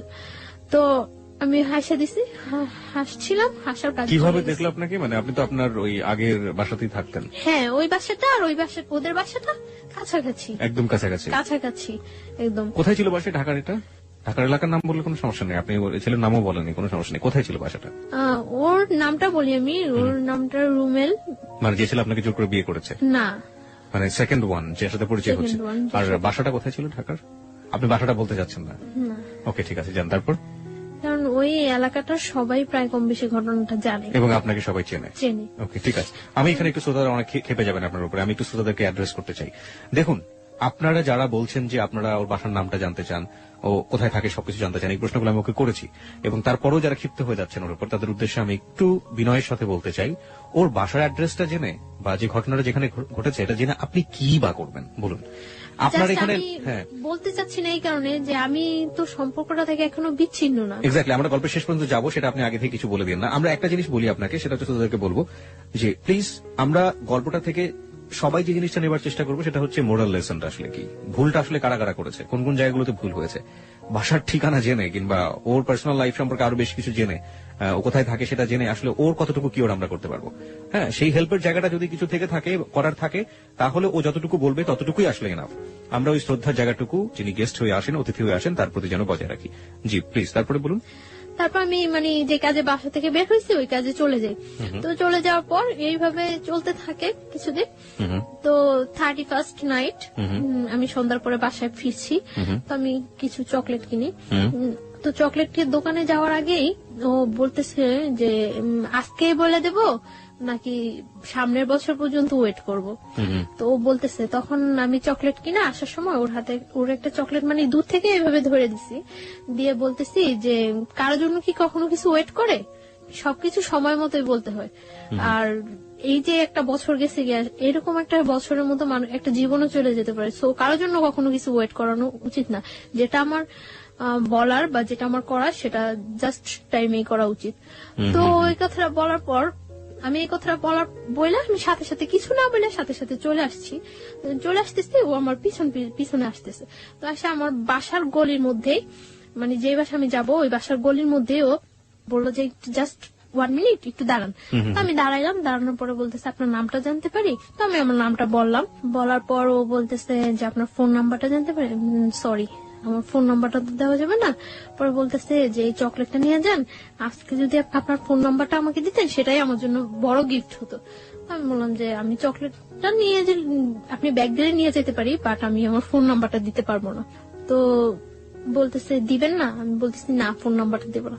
পরে বলতেছে চকলেটটা দিয়ে দিবেন? পরে বলতেছে না, চকলেটটা নিয়ে চলে গেছে। চলে যাওয়ার পর তো 1st জানুয়ারি ওর সাথে আমার দেখা হয় নাই। তো 2nd 3rd জানুয়ারিতে ওর সাথে আবার আমার সাথে দেখা হয়েছে।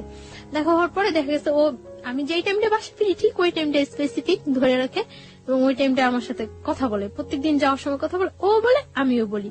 মানে ও যেটা বলে আমি ওটা রিপিট অ্যান্সার করি। তো একটা কাগজের মধ্যে 6 জানুয়ারি দিন ও একটা কাগজের মধ্যে ওর ফোন নাম্বারটা লিখে আমাকে দেওয়ার জন্য যায়। তো আমি বলি যে আপনার ফোন নাম্বারটা দিয়ে লাভ নাই, আমি আপনাকে কখনো ফোন করব না। তো বলে যে তাহলে আপনার ফোন নাম্বারটা প্লিজ দেন। তো আমি নাম্বারটা দেই।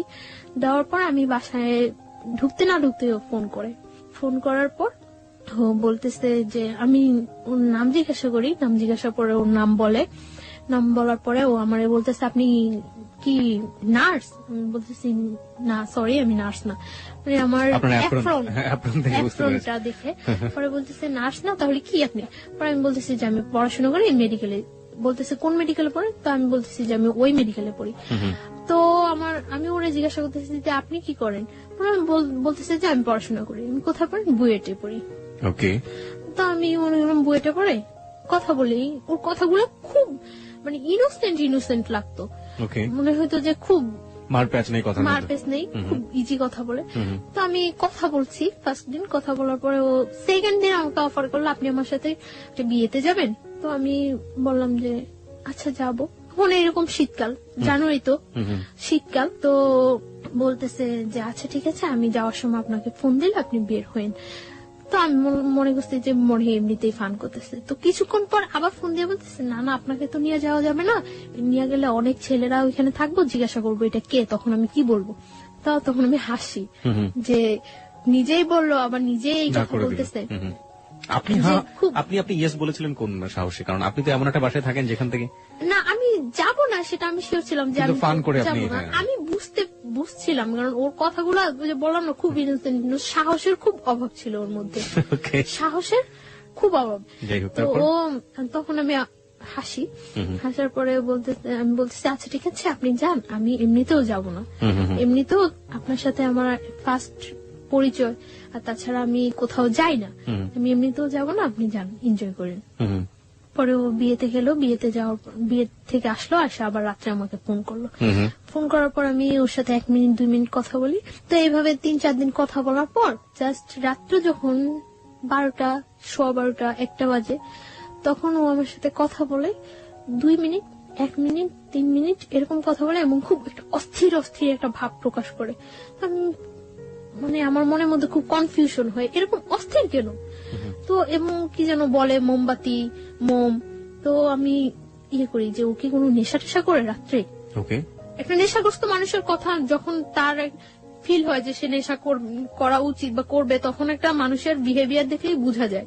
তো ওর এরকম অস্থির অস্থির ভাবটা আমার কাছে খুব ইয়ে লাগে। তখন আমি কিউরিসিটি জাগে যে কি করে ও, কেন ও আমার সাথে 2-1 মিনিট কথা বলে রাখা দেয় বা এমন অস্থির অস্থির কেন। তো আমি এটা ওই টাইমটাই আমি ওরে বিশেষ করে ফোন দেই তখন রাত্রে, যে কেন কি করে ও আমি এটা জানার চেষ্টা করি। তো এইভাবে কয়েকদিন চলে যায়। কয়েকদিন পরে ও একদিন, ওর বাইক আছে, ও একদিন আমার কলেজ থেকে আনতে যায়, সেটা আমার না বলেই যায়, ফোন করে যে আমি আসছি, আপনি আমার সাথে যাবেন। পরে আমি আচ্ছা ঠিক আছে দাঁড়ান। তো আমি বের হয়ে আসি, আসার পরে আমার নিয়ে আসে বলতে কি মানে আমার বাসায় ইজি নিয়ে যেতে পারতো, অনেকটা ঘুরায়। তো ও বলে যে আপনি জাস্ট আমার একটু সাপোর্ট করে বসেন, যাতে আপনি পড়ে না যান, আমার ভয় লাগতেছে যদি আপনি পড়ে যান। আমি বলি কোনো প্রবলেম নেই। মহাখালীর দিকে নিয়ে যায়। তো মহাখালী ফ্লাইওভার অনেক রাফ ড্রাইভ করে, জাস্ট এরকম একেবারে কাত হয়ে যায় এরকম ধরার জন্য আপনাকে, মানে এরকম রাফ ড্রাইভ করতেছে। এমনিতে ও সবসময় রাফ ড্রাইভ করে, একটু সুযোগ পাইলেই, রাস্তা একটু ফাঁকা পাইলেই এরকম করে। তো ফ্লাইওভার উপরে একেবারে কাত হয়ে গেছে। তখন আমার কাছে একটু ভয় লাগছিল, তখন আমি এরকম কাঁধের উপর হাতটা রাখি। হাতটা রাখার পরে মানে এরকম করে অনেকটা ঘুরায়, মিরপুরের দিকে নিয়ে যায়, নিয়ে অনেকটা ঘুরে টুরে বাসার একটু দূরে বাসা থেকে নামায় দেয়। তো আমি বাসায় যাই, তারপরে এরকম কথা বলতে থাকে। তো ওই আমাকে বলে যে আপনি আমার ফ্রেন্ড হবেন। তো আমি বলছি আচ্ছা ঠিক আছে ফ্রেন্ড হবো। তখন কিন্তু আমি জানি না যে ও পড়াশোনা করে না বা কিছু। তখন আমি বলি যে আপনার ক্যাম্পাসটা তো কাছেই, আপনি কেন কলেজে যান না। তো বলে এই সমস্যা ওই সমস্যা, মারামারি করছে, এটা হয়েছে ওইটা হয়েছে, কিন্তু ও বলে না যে ও পড়াশোনা করে না বা করেই নেই, ওইটাও বলে না। তো তারপর ও এইভাবে চলতে থাকে, কিছুদিন যায়, ও বলে যে আপনি আমার ফ্রেন্ড হন। তো আচ্ছা ফ্রেন্ডশিপ করলাম ওর সাথে। ফ্রেন্ডশিপ করার পরে মানে কয়েকদিন যায় ভালোই। তো ও বলতেছে যে ফ্রেন্ড থেকে তারপরে চিন্তা পরে করবো, আগে ফ্রেন্ড। আপনার বাসায় বুঝতে পারতাম না এগুলো, যে আপনি যেখানে আছেন যেভাবে আছেন, আপনার তো যিনি আপনাকে জোর করে বিয়ে করেছেন তারও তো বোঝার ব্যাপার ছিল, সেও বুঝতে পারতো না? কেউ বুঝতে পারতো না। আমি সবসময় মানে আউটসাইডে বাইরে গিয়ে ওর সাথে বেশি কথা বলতাম, আর রাতে 2-1 মিনিট কথা বলতাম। তো একদিন আমরা ধানমন্ডি লেকে নিয়ে যায় আমাকে কলেজ থেকে, মানে কথা বলতে থাকে। তো কথার মধ্যে আমি হঠাৎ দেখি ও সিগারেট খাচ্ছে। তো তখন আমি ইয়ে করি যে ও স্মোক করে। তো আমি ওর কথার মধ্যে জিজ্ঞাসা করি যে আপনি কি কোনো নেশা করেন, ড্রাগস নেন বা অ্যাডিক্টেড আপনি? পরে বলতেছে যে হ্যাঁ। পরে আমি বলতেছি যে কেন? পরে বলতেছে যে আমার লাইফে একটা কষ্ট আছে তার জন্য। তো আমি বলতেছি কি কষ্ট? তো বলে যে একটা মেয়ের সাথে আমার অ্যাফেয়ার ছিল, তো মেয়েটা আমার ছাইড়ে চলে গেছে, তারপর থেকে আমি ইয়ে করি। তারপর মানে এই কথা বলে। তো আমি বলতেছি যে মেয়েটা চলে গেছে তার জন্য আপনি এইভাবে ড্রাগ নিচ্ছেন, এটা কিন্তু ঠিক না। এইভাবে ও কথাটা বলছে, আমার কাছে খুব খারাপ লাগছে। তারপর আমি ওর সাথে ভালো ফ্রেন্ডশিপ করি, প্রায় প্রত্যেক দিনই কথা বলি, সকালে যাওয়ার সময় কথা বলি, বিকালে আসার সময় কথা বলি। তো ও দেখা গেছে মানে আমার বাসার সামনে দিয়ে যাওয়ার সময়, মানে যেতে হলে আমার বাসার সামনে দিয়ে যেতে হয়, আর আমার আসতে হলে ওর বাসার সামনে দিয়ে আসতে হয়। মানে যাচ্ছে আমাকে দেখে যাচ্ছে, আসছে আমাকে দেখে আসছে, এভাবে চলতে থাকি কিছুদিন। তারপরে কিছুদিন চলার পরে একদিন আমি মানে আমার মার সাথে কথা বলি। আমি মার সাথে কথা বলার পর আমার মন খুব খারাপ থাকে। তখন মার্চের 7 তারিখ, 8 তারিখ থেকে আমার পরীক্ষা, 3rd সেমিস্টার। তো আমি ইয়ে করি, মার সাথে কথা বলার পরে মানে আমার মন খুব খারাপ থাকে। খারাপ থাকার পর আমি ওরে ফোন করি, আমার সাথে মুভি দেখবেন? পরে বলতেছে হ্যাঁ দেখবো। আমি বলতেছি আচ্ছা ঠিক আছে। তখন বাজে 12:30 দুপুর। হ্যাঁ দুপুর, আমরা 3টার দিকে মুভি দেখবো এই করি। পরে ও অনেক ফ্রেন্ডদের ফোন দেয় ওর, যে কোন হলে মুভি দেখা যায়, মুভি দেখার মতো কোন ভালো পরিবেশ আছে। তখন মানে স্টার সিনেপ্লেক্সে, তো সিটিতে নিয়ে আসে আমাকে, বাসা থেকে বের হই 2টার দিকে। তো আস্তে আস্তে আসার পরে লাল টিপ মুভিটাই হয়। আসার পরে টিকিট পাই না, আমরা টিকিট পাই না। তো আমি ওই দিন অনেক জেদ করি যে আমি আজকে মুভি দেখবই। আমার কাছে খুব খারাপ লাগতে থাকে, মানে ও কোনো ফ্যাক্ট না, আমি যে ওর সাথে ঘুরতেছি বা মুভি দেখতেছি এটা কোনো ফ্যাক্ট না। আমার মনের মধ্যে ওই ইয়াটাই থাকে যে আমার মার সাথে আমি কথা বলছি, ওই ব্যাপারটাই আমার মনের মধ্যে সবসময় কাজ করতে থাকে। টিকিট পায় না, টিকিট না পাওয়ার পরে 7টা শো টিকিট ইয়ে করে, প্রবলেম নেই 7টাই দেখবো। টিকিট কেনার পরে এখন এখানে গিয়ে এতক্ষণ ওয়েট করবো। তো ও আমাকে বাইরে নিয়ে যায় বাইক দিয়ে, একেবারে টিএসসি ভার্সিটি হয়ে একেবারে ওইদিকে জগন্নাথ কলেজ টলেজ ওইদিকে ইয়ে হয়ে ঘুরায়। তো ঘোরানোর পরে গোলা কিনে গোলা কিনে আমি তো গোলা খাই, গোলা খাওয়ার পরে ও শহীদ মিনারের ওইখানে বসে, ও বাইকের উপরে বসে, আমি শহীদ মিনারের যে ইয়েটা আছে প্রাচীরটা আছে সাইডে একেবারে ওইখানে বসে। স্যান্ডেল খুলে বসছিলেন না? স্যান্ডেল না, মানে পা ঝুলে, পা ওই পাশে ঝুলে। শহীদ মিনার সম্পর্কে আপনারা মাঝে মাঝে এই ধরনের পত্রপত্রিকায় আমরা ইনফরমেশন গুলো পাই, যারা ওখানে বসেন, কাপল বসেন আর নর্মাল মানুষ বসেন, যাই বসেন না কেন, শুধুমাত্র 21শে ফেব্রুয়ারির দিন ছাড়া আর এই ফেব্রুয়ারি মাস ছাড়া বাকি দিনগুলো আসলে আমাদের শ্রদ্ধা থাকে না, আমরা স্যান্ডেল সহ উঠে যাই, যাচ্ছে তাই একটা পরিবেশ থাকে। কর্তৃপক্ষ যারা আছেন তারা তার দৃষ্টি রাখেনি না, কর্তৃপক্ষের কথা বাদই দিলাম, আমাদের অন্তরের জায়গা হচ্ছে ওটা, সেই অন্তরকে যেন আমরা শ্রদ্ধা করি, এমন কোন অ্যাক্টিভিটিস ওখানে না করি। যাই হোক, হ্যাঁ, তারপর আপনি যেটা বলছিলেন। তারপর বসার পরে কথা টথা বলি, অনেকক্ষণ কথা টথা বলার পর আমরা আবার ব্যাক করি। ছবি টবি দেখেছিলেন? হ্যাঁ, মুভি দেখছিলাম, আমি মুভি দেখতেছিলাম, খুব মনোযোগ দিয়ে মুভি। কি ধরনের কথা হতো ওই সময় আপনাদের মধ্যে? জাস্ট এই কথা ওই কথা, ও এটা করছে ওইটা করছে এটা করছে এরকম। তো ও কখনো আমার সম্পর্কে জানতে চায়নি, আমার ফ্যামিলি ব্যাকগ্রাউন্ড বা কখনো জানতে চায় না, আর আমি আমার ফ্যামিলি ব্যাকগ্রাউন্ড ওর কাছে সব সত্যই বলছি। ফ্যামিলি বলেছেন, বাট আপনার যে বিয়েটা হয়েছে শুধু এটাই বলি, এই পার্টটা আপনি বলেন, এই পার্টটা বলিনি। তো আমি এখানে কোথায় থাকি সেটাও ও কখনো আমার কাছে জানতে চায় না। আমরা মুভি দেখি, আমি মুভিটা খুব মনোযোগ দিয়ে দেখি এবং ভালো লাগে আমার কাছে মুভিটা।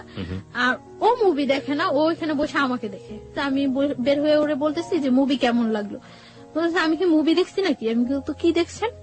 আমি তখন দেখছি যে আপনি কিভাবে মুভি দেখেন।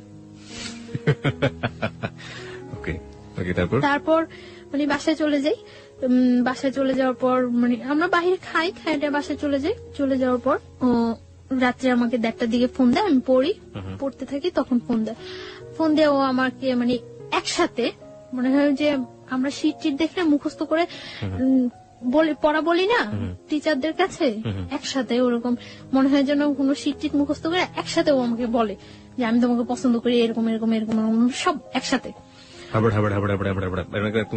এক চান্সে মুখস্থ করলে, এক চান্সে মুখস্থ। তো আমি আশ্চর্য হয়েছি যে এটা ছোটবেলা আর পিছনের বাড়ি থেকে মা চিল্লাতো, এই পড়িস না কেন, ওরকম ছোটবেলার কথা মনে পড়ে গেল আপনার কথা। হ্যাঁ, একসাথে বলতো, কি আশ্চর্য, এটা কি কোনো বলার ওয়ে? তো আমি চুপ করে থাকি, পরে বলতেছে তুমি আমার পরে জানাও। তুমি বলছো তখন? হ্যাঁ, তুমি আমার পরে জানাও। তো আমি কিছু বলি না, চুপ করে থাকি, কেটে দেই ফোন। তারপরেও আমাকে যখন ফোন দেয়, ফোন দিয়ে বলে যে আমি আপনি করে বলি, তো বলতেছে যে আপনি করে বলো কেন, তুমি করে বলো, পসিবল না। বলতেছে যে তুমি করে বলো, তুমি করে। এভাবে কয়েকদিন যাওয়ার পর আমি ওকে তুমি করে বলা স্টার্ট করি। ও দেখা গেছে তুমি আপনি মিশ্রণ হয়ে যায়, মিশ্রিত ভাষায় কথা বলতেছে। তো ও হাসতো, মিশ্রিত ভাষায়। এইভাবে কয়েকদিন যায়, যাওয়ার পরে মানে ওর সাথে এক পর্যায়ে কি রিলেশন হয়ে যায়, অ্যাফেয়ার হয়ে যায় আমার সাথে।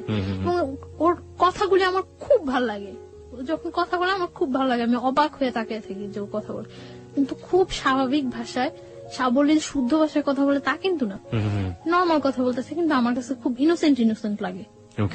তার জন্য আমি ওর কথায় খুব ইয়ে হয়ে যায়। কিন্তু ও যে মানে ফলস বলতেছে, মিথ্যা বলতেছে, আমি ফিল করি, এটা আমি অনেক কিছু আমি ফিল করতে পারি, মিথ্যা বলছে আপনি ফিল করতে পারছেন, ফিল করতে পারি, কিন্তু আমার কাছে তারপরেও ভালো লাগে কথাগুলো।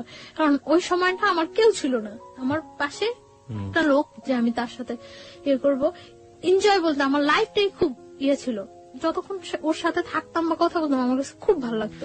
সমুদ্রের মধ্যে মানুষ যখন পড়ে এবং সে যদি সাঁতার না জানে, হাতের কাছে যাই পাবে সেটাকে সে অবলম্বন করবে, সেটা খড়কুটোই হোক আর যাই হোক। গল্পটা শোনার পর আসলে তাই মনে হচ্ছে।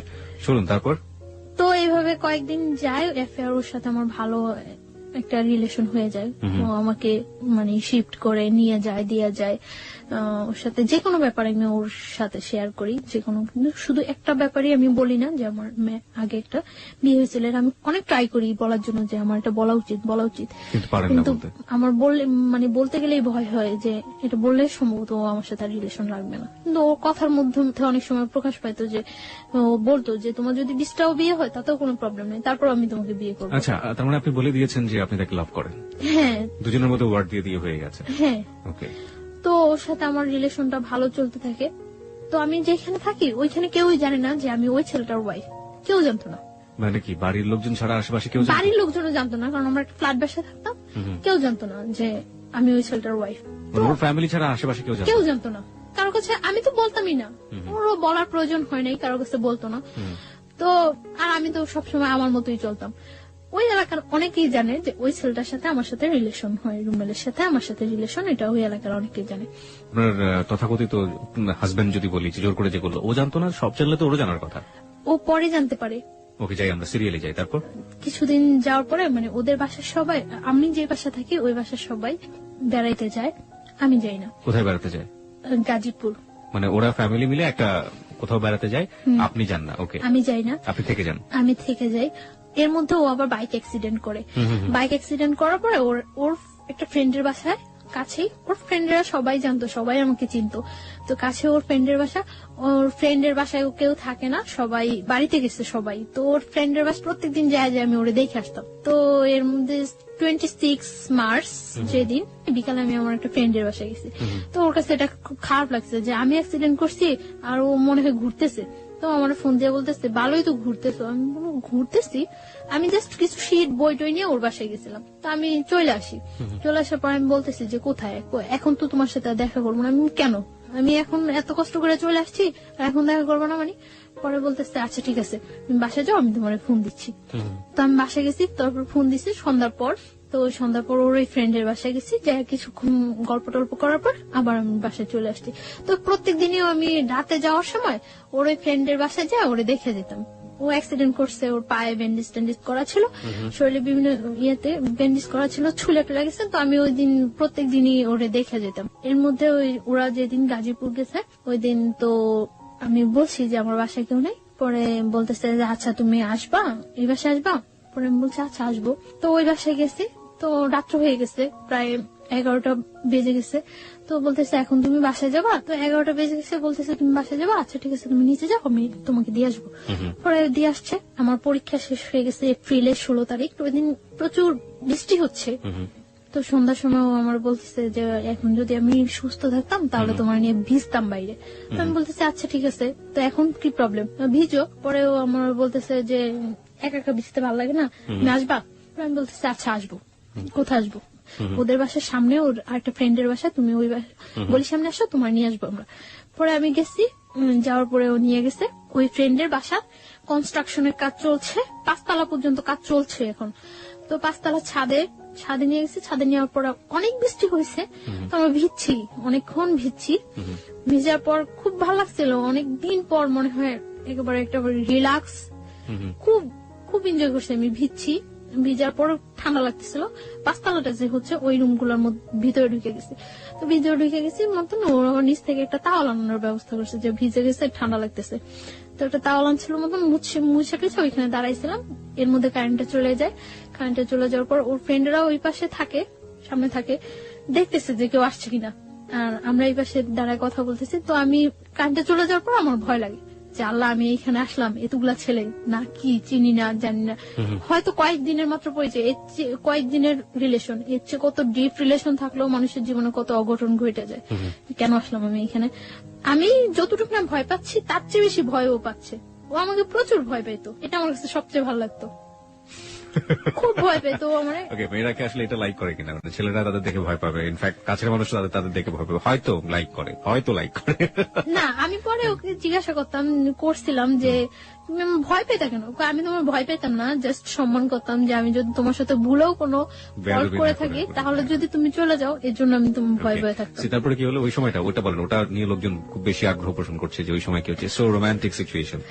তো মানে তাওয়াল নিয়ে আসে, তো তাওয়াল নিয়ে আসে মুছার পর আমি ওখানে দাঁড়ায়, আমি ফোনে গান ছাড়ি। ফোনে কোন গানটা ছাড়েন? এমনি গান, মানে অডিও ছেড়ে দেয়, অডিও ছাড়ার পরে গান চলে। তো আমি দাঁড়ায় আছি, দাঁড়ায় কাঁপতেছি। ও আমার পাশেই এসে বসে, একটা বেঞ্চ থাকে, বেঞ্চের উপর বসে ওর ফোনটা টিপতেছে। মানে আমিও না মনে হয় যে ওকে জীবনে দেখে নেই চিনি না, ও আমার মনে হয় জীবনে দেখে নেই চিনি না, এরকম একটা সিচুয়েশন। দুজনই লজ্জা পাচ্ছেন প্রচন্ড। আমি ভয় পাচ্ছি, ওর আমি তো চেহারার দিকে তাকাইতে গেছি না যে ও কি পাইতেছে, ভয় পাইতেছে না হাসতেছে না কাঁপতেছে, আমি এটা দেখতে গেছি না। আমি ভয় পাইতেছি আর খুব প্রকাশ করতেছি যে ওর দিকে আমার কোনো মনে নেই। আমি ফোনে গান ছাড়া ফোন টিপাটিপি করতেছি আর বলতেছি আল্লাহ কতক্ষণ বৃষ্টিটা থামবো, আমি বাসায় যাবো, কতক্ষণ থামবো। আর বলতেছে একটা ছাতা আনো না, আমি বাসায় যাই, একটা ছাতা আনো না। ওরা বলতেছে এখন আমি ছাতা আনতে কই যাবো, আর এত বৃষ্টির মধ্যে তুমি বের হইলেও সমস্যা কেউ দেখলে, তার চেয়ে বরং বৃষ্টিটা কমুক তারপরে যাও। তো সন্ধ্যার পর আর কি বিজলি চমকাইতেছে, বাইরে অনেক বিদ্যুৎ চমকাইতেছে, ভয় লাগতেছে। যখন দাঁড়ানোর পর বৃষ্টিটা আস্তে কমে গেছে, বৃষ্টিটা কমে যাওয়ার পর আমি বলতেছি যে আমি চলে যাইতেছি। মানে আমি যখন যাচ্ছি তখন আমার হাতে টাচ করছে, এই ফার্স্ট হাতে টাচ করছে, টাচ করে মানে আমার হাতটা ধরে টান দিয়ে বলতেছে আমি জাস্ট তোমার কাছ থেকে ঠিক এতটুকুই চাই, এর বেশি কিছু চাই না। তারপর আমি চলে আসছি বাসায়। চলে আসা 2-3 দিন পরে আরেকদিন সন্ধ্যার পর বের হয়েছি, আমাকে একটা বাসায় নিয়ে গেছে, তাও আরেকটা বাসার ছাদে নিয়ে গেছে। ফ্রেন্ডদের অনেক ফ্রেন্ড ছিল, সাঙ্গভঙ্গ ছিল, সবাই ওকে খুব ভয় পেতো, শুধু আমি ছাড়া। সবাই অনেক ভয় পেতো, ও বলতো যে তুমি ছাড়া সবাই আমার অনেক ভয় পায়। তো একটু সন্ত্রাসী টাইপের ছিল। তো আরেকটা ফ্রেন্ডের বাসায় নিয়ে গেছে, ছাদে নিয়ে গেছে। তো ওই দিনও ছাদে বসে অনেকক্ষণ কথা বলছি। ওই দিন ওয়েদার খুব ভালো, কথা বলছি অনেকক্ষণ। কথা বলার পরে আমি বাসায় চলে আসতেছি। তো আমার বাসার আসার একটু আগে মানে গলির মধ্যে আসার পরে ফার্স্ট আমি চলে আসতেছি, তখন আমার হাত ধরে বলতেছে যাও গিয়া। আমি বলছি হ্যাঁ যাই গিয়া। তো তারপর ও মানে আমার হাতটা ধরে টাই না কাছে নিয়ে ফার্স্ট ও আমার কিস করলো, এই ফার্স্ট। এর মধ্যে ওর সাথে আমার কোনো মানে টাচ বা এ ধরনের কোনো কিছু হয়নি। হ্যাঁ, ফার্স্ট কিস করলো, আমিও খুব অবাক হয়ে গেছি, কি করলো কাজটা, মানে খারাপই লাগছিল। আমি বাসায় আসার পর ওর সাথে আর কথা বলতেছি না, 2 দিন যাবো তোর সাথে কথা বললে। তো পরে সরি বললো, সরি বলার পর আবার আমরা কথা বলতেছি। ও এর মধ্যে কার কাছে যেন শুনছিল যে আমার আগে একটা বিয়ে হয়েছে। তো আমার এই কথা জিজ্ঞাসা করানোর পরে আমি বলছি না হয়নি। প্রথমে আপনি অস্বীকার করেছেন? হ্যাঁ, না হয়নি, এরকম কিছু হয়নি। আর আমি ওই বিয়েটা তো মানিই না, আমি কি বলবো যে হ্যাঁ হয়েছে, মানিই না এক কথায়। আমি চাইছিলাম যে ওর কাছে সবকিছু ক্লিয়ারলি বলার জন্য, বাট আমি ওরকম কোন পাইতেছি না যে বললে ও থাকবো না থাকবো। এটা মানে ওকে নিয়ে আপনার মনের মধ্যে একটা ইয়েও হয়ে গেছে যে ও চলে গেলে আপনার জন্য সাস্টেন করাটা খুব কঠিন হয়ে যাবে। আর একই সাথে আপনি খুব তোলাচলের মধ্যেও আছেন যে বলবেন কি বলবেন না। তারপর ও আমার বলতেছে আচ্ছা ঠিক আছে তাহলে তুমি আমার সাথে বাইরে যাবা। আচ্ছা যাবো, মানে তখন ও যেটা বলে আমি ওইটাই রাজি, বলছে আচ্ছা ঠিক আছে যাবো। তো কোথায়? আচ্ছা কক্সবাজার। আমি বলছি আচ্ছা ঠিক আছে যাবো, আগে বিয়ে করতে হবে। আপনি বললেন ওকে যে আগে বিয়ে করতে হবে? হ্যাঁ, বিয়ে না করলে আমি তোমার সাথে কক্সবাজার যাবো কেন? আশ্চর্য, তুমি কে? আর তোমার সাথে আমার যতটাই রিলেশন হোক এত দূরে যাওয়া তোমার সাথে কখনো পসিবল না। তখন আমি জানতে পারি যে ও পড়াশোনা করে না। কিভাবে জানলেন? ও নিজে থেকেই মানে ওর মুহূর্তে সবকিছু বলে দিয়েছে না, ওর বিহেভে আস্তে আস্তে ফিল হয়েছে যে ও পড়াশোনা করে না। তারপর ও স্বীকারও করছে যে ও পড়াশোনা করে, নিজে থেকেই বলছে। কোন ক্লাস পর্যন্ত পড়েছে নাকি একেবারেই পড়েনি? 9 পর্যন্ত নাকি পড়ছে। তারপর এই কথা হয় যে বিয়ের পর কক্সবাজার যাব। আচ্ছা ঠিক আছে, তো ও রাজি হয়, আমিও রাজি হই।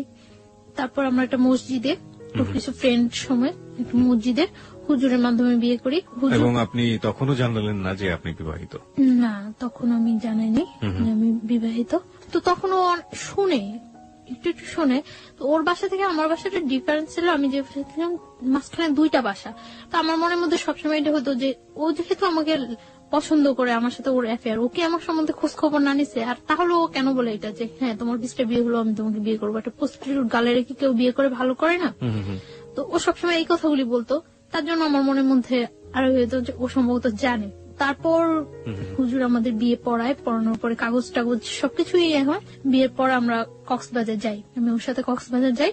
ও তখন আমাকে বিলিভ করে না, জাস্ট করে ঠিক আছে। ওর মনের মধ্যে একটা থাকে যে ওর অনেক শত্রু থাকে যে আমি ওর কোনো ক্ষতি টুতি করার জন্য কেউ আমাকে সেট টেট করলো নাকি। আচ্ছা আমাকে একটু বলেন তো, আপনি যে এত বড় একটা রিস্ক নিলেন, আপনার আগের যে হাজবেন্ড ছিল, হাজবেন্ড আসলে আপনার দিক থেকে না হলো তো যে কাগজে কলমে হয়ে গিয়েছে আপনার সাথে, হাজবেন্ড জোর করেই করেছে, তো সেও তো ব্যাপারটা জানে না তখনও? না, জানে না। তো আপনার কি মনে হয়নি কখনো যে আপনি যে রিস্কটা নিচ্ছেন, যে ঝুঁকিটা নিচ্ছেন, এটা এক ধরনের আপনাকে ডিজাস্টার করে দিবে বা একটা বড় ধরনের সমস্যায় ফেলবে? আমার তখন ওর ছাড়া আমার মাথার মধ্যে কিছুই ছিল না। আর ও যেটা বলতো আমি ওটাই হ্যাঁ, ও যেটা বলতো না করতো ওইটা না। এবং আমার সবসময় ছিল যে যাই হোক আমার ওকে প্রয়োজন আমার। এবং যেটা হয়েছে যে আপনার আশঙ্কা হয়েছে যদি আমি বলি আমি বিবাহিত, যদি ওকে হারাই, এবং সেই কারণে আপনি গোপন করে গেছেন, তাই তো? গোপন করে গেছি। ওকে, যান। তারপর আমরা কক্সবাজার যাওয়ার জন্য বাসে উঠি। বাসে উঠার পর ও আমার ফোনটা নিয়ে অফ করে দেয়, কারণ ওর মনের মধ্যে একটা শঙ্কা থাকে যে কেউ আমাকে আবার ওর কাছে পাঠাইলো টাঠাইলো নাকি, সেট করলো নাকি, কারণ ও বিভিন্ন সাইডে ও অ্যাডজাস্ট। ওকে, তার জন্য মানে আমি ওগুলো কিছুই জানতাম না যে ও আচ্ছা, বিভিন্ন সাইডে অ্যাডজাস্ট। সুতরাং ওর মনে আশঙ্কা হয়েছে যে কোনোভাবে গোয়েন্দাগিরি করুক বা কোনো ধরনের ক্ষতি করার জন্য ওকে ইনভলভ করে দিল কিনা, হ্যাঁ এই ধরনের। তার জন্য ও তখন মানে কাবিন করে ইয়ে করে নেই, রেজিস্টার করে ইয়ে করে বিয়েটা করেনি, শুধুমাত্র মসজিদে গিয়ে বিয়েটা করেছে। হুজুর দিয়ে ইয়ে করে বিয়ে করছে যে ও কক্সবাজার যাওয়ার পর শিওর হবে ওকে, যে ও কোনো ক্ষতি করবেন না আপনি। হ্যাঁ আমরা বাসে যাই, যাওয়ার পরে তো তারপর হোটেলে উঠি, দিন আমরা বিকালে সি বিচে ঘুরি, সি বিচে ঘুরে আসার পর রাত্রে ওর সাথে আমার কথা হয়। মানে তখন তো আমরা হাজবেন্ড ওয়াইফ জি। শরীয়ত মতে হাজবেন্ড ওয়াইফ। তো ফার্স্ট রাত্রে কথা অনেকক্ষণ কথাটাতে হওয়ার পর তারপর খুব জার্নি করে যাই তো প্রায় মানে যেখানে আমরা কক্সবাজার পৌঁছানোর কথা সকালে, ওইখানে আমাদের প্রায় 3:30 4টা বেজে যায় Okay. কক্সবাজার পৌঁছাতে, এবং যাওয়াটা খুব জার্নি হয়ে যায় এবং যে পথের মধ্যে বাস নষ্ট হয় অনেক, তার জন্য মানে তোকে সময় লেগে যায় অনেক। হ্যাঁ খুব ক্লান্ত লাগে, তো আমরা শুয়ে পড়ি। এর মধ্যে ফার্স্ট আমার সাথে রিলেশন, ফিজিক্যাল ইন্টিমেসি বা যেটা বলি শারীরিক সম্পর্ক হয়। তো মানে আমি ওটার জন্য এটাই ছিল আপনার জীবনের first First. Physical relationship, right? Okay. তো আমি ওটার জন্য প্রস্তুত ছিলাম না, কেন প্রস্তুত ছিলেন না? না আমার মনের মধ্যে এরকম কিছু ছিল না। ইনফ্যাক্ট আপনি একজনকে বিয়ে করেছেন, আপনি তারপর মনের মধ্যে থাকবে না, ব্যাপারটা কেমন হয়ে গেল না? না আমি এইভাবে চাচ্ছিলাম না, কিভাবে যাচ্ছিলেন? আমি জাস্ট ওর সাথে হ্যাঁ কোনো সম্পর্ক ছাড়া আমার একটা মেয়ে ওর এত দূরে যাওয়া ঠিক না, তার জন্য আমি ওরে বলছি যে হ্যাঁ বিয়ে পরে তারপরে যাব। বাট এইভাবে আমার কোনো ইয়ে ছিল না। আমার কাছে ব্যাপারটা অনেক খারাপ লাগছে, অনেক ভয় পেয়েছি আমি। ভয় পাওয়ার পরে আমি আচ্ছা, ভয় আপনি ওয়াশরুম প্রসঙ্গে আমরা আসছি, ভয় আপনি কেন পেতেন? মানে ভয় কি আপনি পুরো সিচুয়েশনটাকে পেয়েছেন নাকি ফিজিক্যাল ব্যাপারটাকে পেয়েছেন? কারণ আপনি ডাক্তারি পড়াশোনা করছেন, so you know better. Physical রিলেশনটা চেয়ে আমি সিচুয়েশনটা বেশি ভয় পেয়েছি, পাইছি, exactly. সিচুয়েশনটা আমি বেশি ভয় পাইছি। তো আমি ওয়াশরুমে যাই অনেকক্ষণ কান্না করি, ওয়াশরুমে যাই যে কি করলাম, কি হলো, ঠিক করলাম না ভুল করলাম। আমার মনের মধ্যে সবসময় একটা কনফিউশন থাকতো যে আমি কাজটা কি ঠিক করছি না ভুল করছি। তো ও বুঝতে পারে যে আমি ওয়াশরুমের মধ্যে কান্না করতেছি।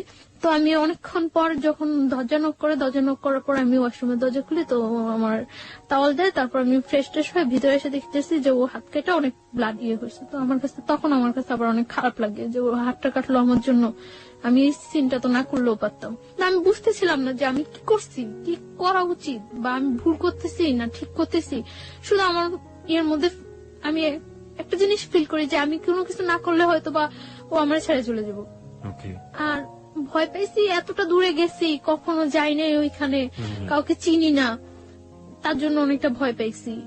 তো তারপর খাবার নিয়ে আসার পর ও নিজে আমার খাওয়াটাও দেওয়ার পর মানে আমার ইয়ে করে যে সরি তুমি যে এরকম কান্নাকাটি করবো আমি বুঝি নাই, এটা করে তারপর ইজি হয়ে যায়। তারপর মানে ও আমার অনেক বুঝায়, কান্নাকাটি করে, আমি তারপর ঘুমায় যাই। আমি মানে ঘুমায় যাওয়ার পর ও যে হাত কাটে, তখন আমি দেখি যে হাত কাটে ব্লিডিং হইতেছে। তারপর আমি ওটার ওয়াশ টশ করি, মুছে টুছে দিয়ে ব্যান্ডেজ দিয়ে আমার কাছে তখন আমার কাছে অনেক খারাপ লাগে যে আসলে মনে হয় ও ইচ্ছাকৃত ভাবে কাজটা করেনি, করলে কি আমি আমার কষ্ট পাওয়াতে কি ও হাত কাটতো। তারপরে ও এখানে থাকি, 4-5 দিন থাকি, আমরা খুব এনজয় করি। এনজয় করলেও ওর মধ্যে একটা মানে কনফিউশন থাকে। আমার মনের মধ্যে তো সবসময় একটা ইয়ে যে আমি কি করতেছি, কোথায় যায় দাঁড়াবো আমার জীবনটা, আমি কি করতেছি এটা। আর আমার মনে হয় যে আমার চোখ বুঝলে শুধু আমি ওরে ফিল করতে পারি, আর কিছুই না। তখন আমি ফিল করতে পারতেছিলাম যে ও যদি যতটা খারাপই হোক আর যতটা পড়াশোনা না করুক, যাই করুক, তারপর আমার মনে হয় যে আমার জন্য ওরে প্রয়োজন। আমি এটা ফিল করতেছি, খুব খুব ফিল করতেছি। হ্যাঁ আমি দেখি যে ও খুব কান্নাকাটি করতেছে। তো আমি ওরে জিজ্ঞাসা করি যে কেন কান্নাকাটি করতেছো, তখন ও আমার বলতেছে যে আমি তোমার অনেক লাভ করি, অনেক ভালোবাসি, কিন্তু বাট যদি আমি তোমার না পাই এজন্য অনেক কান্নাকাটি করে ও, যে আমি তো আমার ফ্যামিলির কিছুই জানিনি যে এরকম ইয়ে করতেছি। এর মধ্যে আমরা হিমছড়ি, মহেশখালী অনেক জায়গায় ঘুরি, খুব এনজয় করি। তার মধ্যে আমার মনের মধ্যে সবসময় একটা ও আমার জিজ্ঞাসা করতো কি চিন্তা করো তুমি, এত কি চিন্তা করো, এত কি চিন্তা করো। তারপর আমি বলতে পারতাম না যে আমি এই ব্যাপারটা চিন্তা করতেছি। আমার মনের মধ্যে সবসময় ইয়ে হতো যে ও আমার ছেড়ে চলে যাবো তাহলে। তো তারপর আমরা ঢাকা চলে আসি। আসার সময় সারা বাসের মধ্যে আমি মানে খুব আমার পেইন ফিল হইতেছিল, পেটে অ্যাবডোমেনাল পেইন হচ্ছিল, আমার পেট ব্যথা করতেছিল প্রচুর। কেন যেন আমার খুব খারাপ লাগতেছিল এবং আমার মনে হইতেছিল যে আমি জীবন থেকে মনে হয় অনেক কিছু হারাই ফেলতেছি। আস্তে আস্তেই মানে সারা রাত্র আমি ইয়ে করি যে আমি আর ওই বাসায় থাকবো না, যে যেভাবেই হোক আমার এই ওকে পাইতে হলে আমার এই ওয়েটা থেকে বের হয়ে আসতেই হবে যেভাবেই হোক। আমি কক্সবাজার যাওয়ার পরেই ওই ছেলেটা জানে যে আমি ওর সাথে কক্সবাজার গেছি বা ওর সাথে আমার রিলেশন। শুনে তখন যে মানে দারোয়ান তারপরে এলাকার লোকজন বলে যে আপনাদের বাসায় যে মেয়েটা আছে ওই মেয়েটার সাথে তো ওই ছেলেটার সাথে রিলেশন। ওকে। তখন ও সবাই পাবলিশ করতে থাকে যে আমি ওর ওয়াইফ, এটা পাবলিশ করতে থাকে। তখন আমি কিছুই জানি না। তো আমি আসার পর আমি তো সকালবেলা সকালবেলা এসে আমি দুপুরে এই বাসা থেকে বের হয়ে আসি। আপনার আগের হাজবেন্ডটা এখন পাবলিশ করতে শুরু করলো যে আপনি তার ওয়াইফ। বের হয়ে এসে আমি ওরে ফোন দিই যে আমি বাসা থেকে বের হয়ে আসছি। পরে বলতেছে কেন তুমি বাসা থেকে বের হয়ে আসছো? আমি বলতেছি যে আমার পক্ষে ওই বাসা থাকা সম্ভব না। তখন আমি কিন্তু বলি নাই, শুধু একটু বলছি যে আমার পক্ষে ওই বাসা থাকা সম্ভব না। তো আসার পরে ও বলতেছে তাহলে এখন কোথায় যাবা? অনেক মানে ঘুরতেছি আমরা, কোথাও থাকার জায়গা ম্যানেজ করতে পারতেছি না। কি আসছে রুমেল? হ্যাঁ, পরে আমরা ইয়ে করলাম, আমি আমার খালার বাসায় চলে যাই। তখন আমি ওরে প্রেশার ক্রিয়েট করতে চাই যে তুমি তোমার ফ্যামিলিতে জানো, তুমি তোমার ফ্যামিলিতে জানো, যেহেতু আমাদের মধ্যে রিলেশন হয়ে গেছে, বিয়ে হয়ে গেছে, সবকিছু হয়ে গেছে, তো তুমি তোমার ফ্যামিলিতে জানো। তো প্রেশার ক্রিয়েট করার পরে ওর বোনেরে জানায়। তো বোনেরা জানানোর পর ওর বোন আমার সাথে দেখা করার কথা বলে। তো ও এটা বলে না যে বিয়ে হয়ে গেছে, এটা বলে না, জানতে যে পছন্দ করে। তো আমার ওর বোনের কাছে নিয়ে যায়, দেখা টাকা হয়, কথা টথা হয়। পরদিন 15 জুন ওর বার্থডেতে ওর বোনের বাসা আমাকে ইনভাইট করার পর আমি ওর বোনের বাসা যাই। সবাই খুব ইজি মাইনা নেয়, সবাই বুঝে না আসলে যে রিলেশনটা এত ডিপলি, এটা কেউ বুঝে না, মনে করে যে হয়তো বা থাকবে কি থাকবে না, ফ্রেন্ডশিপ আছে, গার্লফ্রেন্ড বয়ফ্রেন্ড মাইনে নেয় ইজিলি। তো ওর বোনের বাসায় যাওয়ার পর ওই বাসায় দুপুরে আমি লাঞ্চ করার পর বিকালে ওর বোনের হাজবেন্ড, ওর যে দুলাভাই, করে না, সাপোর্ট করে না। তো বিকালে আমি কেক কাটার পর সন্ধ্যা রাত্রেও আমার দিতে আসে। তো দিতে আসার পর আমার খালতো ভাইয়ের সাথে ওর ইন্ট্রোডিউস হওয়ার পর আমার খালতো ভাই ফিল করে যে এটা হলো কারণ যে ওই বাসা থেকে কেন চলে আসছে। এটা আমার খালতো ভাইয়ের সাথে আমার আগে যে হাজবেন্ড ছিল ওর সাথে খুব ভালো রিলেশন ছিল। আমার খালতো ভাই করে কি ব্যাপারটা আমার ফ্যামিলিতে জানিয়ে দেয়। আমার বাড়ি থেকে আমাকে ইমিডিয়েট বাড়িতে যাওয়ার জন্য ফোন করে, আমার আব্বু অসুস্থ বলে। তা আমি বাড়িতে যাই। এই গেলেন কতদিন পরে গেলেন? 1 বছর 4 মাস। ওকে। আপনার ফার্স্ট হাজবেন্ড যাকে বলছেন আপনি, সে এই ঘটনার পর থেকে কোন সিন ক্রিয়েট করেনি? কারণ সে তো সন্ত্রাসী ছিল এক ধরনের। ও তো মানে গ্রামে থাকতো, শহরে ওর প্রভাব নেই। ও মানে খুব ঠান্ডা মাথায় কাজগুলো করতো, কোনো মানে করতো না, ও করছে যে একই এলাকার মধ্যে যখন ঘটনা আসতো, আমি যদি এটা পাবলিশ করে দিতে পারি ও আমার ওয়াইফ, তাহলে ও এখানে কখনো এস্টাবলিশড হতে পারবে না। কক্সবাজার যাওয়ার কিছুদিন আগে হঠাৎ করে ও যখন মানে আস্তে আস্তে শুনতে থাকে, তখন ও ওই ফ্ল্যাটটা ছেড়ে ওর মাকে বাড়িতে পাঠিয়ে দিয়ে একটা টিন শেড বাসা নেয় ওইখানে, আপনারা যেখানে থাকতেন ওখানে টিন শেড বাসা নেয়। তো ওই বাসা আমার ওর সাথে উঠতে এখন আমি বাধ্য। ওই বাসায় উঠি, 1 রুম বাসা, তো মানে যাতে সবাই জানতে পারে যে আমি ওর ওয়াইফ এরকম একটা করে। ওই বাসা আমার মনে হয় 7-8 দিন থাকা হয়, তারপর তো আমি কক্সবাজারে চলে যাই। কক্সবাজার যাই আমি 6 তারিখ, আসি আমরা 12 তারিখ। তো আপনি যেটা বলছিলেন যে আপনার বাবার বাসায় গেলেন 1 বছর 4 মাস পর, সেখানকার থেকে আমরা শুরু করেন। না, আমার বাড়ি থেকে করে যে আমার আব্বু অসুস্থ, বাড়ি যাওয়ার জন্য বলে যে আমার কাকা, আমার যারা আছে সবাই বাড়ি যাচ্ছে। তো আমি কয়েকজনের কাছে ফোন দিই, কেউই জানে না আমার আব্বু যে অসুস্থ। তারপর মানে হঠাৎ করে শুনে আমি আর করতে পারি না, আমি আচ্ছা ঠিক আছে আমি আসবো। তো কিছুক্ষণ পর আবার সবাই ফোন দিয়ে বলতেছে হ্যাঁ তোমার আব্বু অসুস্থ। তো আমার কাছে ব্যাপারটা খুব লাগে। তো আমি ওরা বলতেছি যে আমার এইভাবে বাসায় বাড়িতে নিয়ে যেতেছে, আমি ওর সাথে হোস্টেল খুঁজতেছি তখন। তো বাড়িতে যেতে হবে, আমি বাড়ি যাওয়ার জন্য দুপুরে আমরা ওর কাছ থেকে বিদায় নিয়ে আসতেছি। ও রাস্তার মধ্যে দাঁড়ায় কান্না করতেছে, আমি চলে আসতেছি, ও কান্না করতেছে। আমার কাছে খুব খারাপ লাগতেছে তখন যে সেই জানুয়ারি মাস থেকে ওর সাথে আমার হইতেছে, কিন্তু কখন আমি একটা দিন মনে হয় ওরে ছাড়া ওর সাথে আমার দেখা হয়নি, এরকম যায়নি। ও যখন রাস্তার মধ্যে দাঁড়ায় কান্না করতেছে তখন আমার কাছে খুব খারাপ লাগতেছিল যে আমি যাব না। তারপর আমি বাড়িতে যাই। যখন আমি লঞ্চে উঠার পর মানে কিছুটা যাওয়ার পর আমি জানতে পারি যে আমার খালতো ভাইটা ফিক করে আমাকে বাড়িতে নিয়ে যাচ্ছে। তখন আমার মানে লঞ্চের মধ্যে বলতেছে যে তুই যে কাজটা করছো কাজটা কি ঠিক? আমার খালতো ভাইটা আমার 6 মান্থের ছোট। তো ও যে আমাকে লাইক করতো, পছন্দ করতো, সেটা আমি কিছুই জানতাম না। আমি হঠাৎ দেখতেছি ও আমার পা ধরে বলতেছে যে আমি তোর অনেক ভালোবাসতাম, তুই যে এই কাজটা করবে আমি কখনো বুঝিনি। হ্যাঁ, আশ্চর্য হয়ে যায় যে ও কি বললো এটা। পরে আমি বলছি কি কা? পরে বলছে তুই এইরকম একটা ছেলের সাথে করতেছিস, করতেই পারি, এটা আমার life. Let me ask you one thing.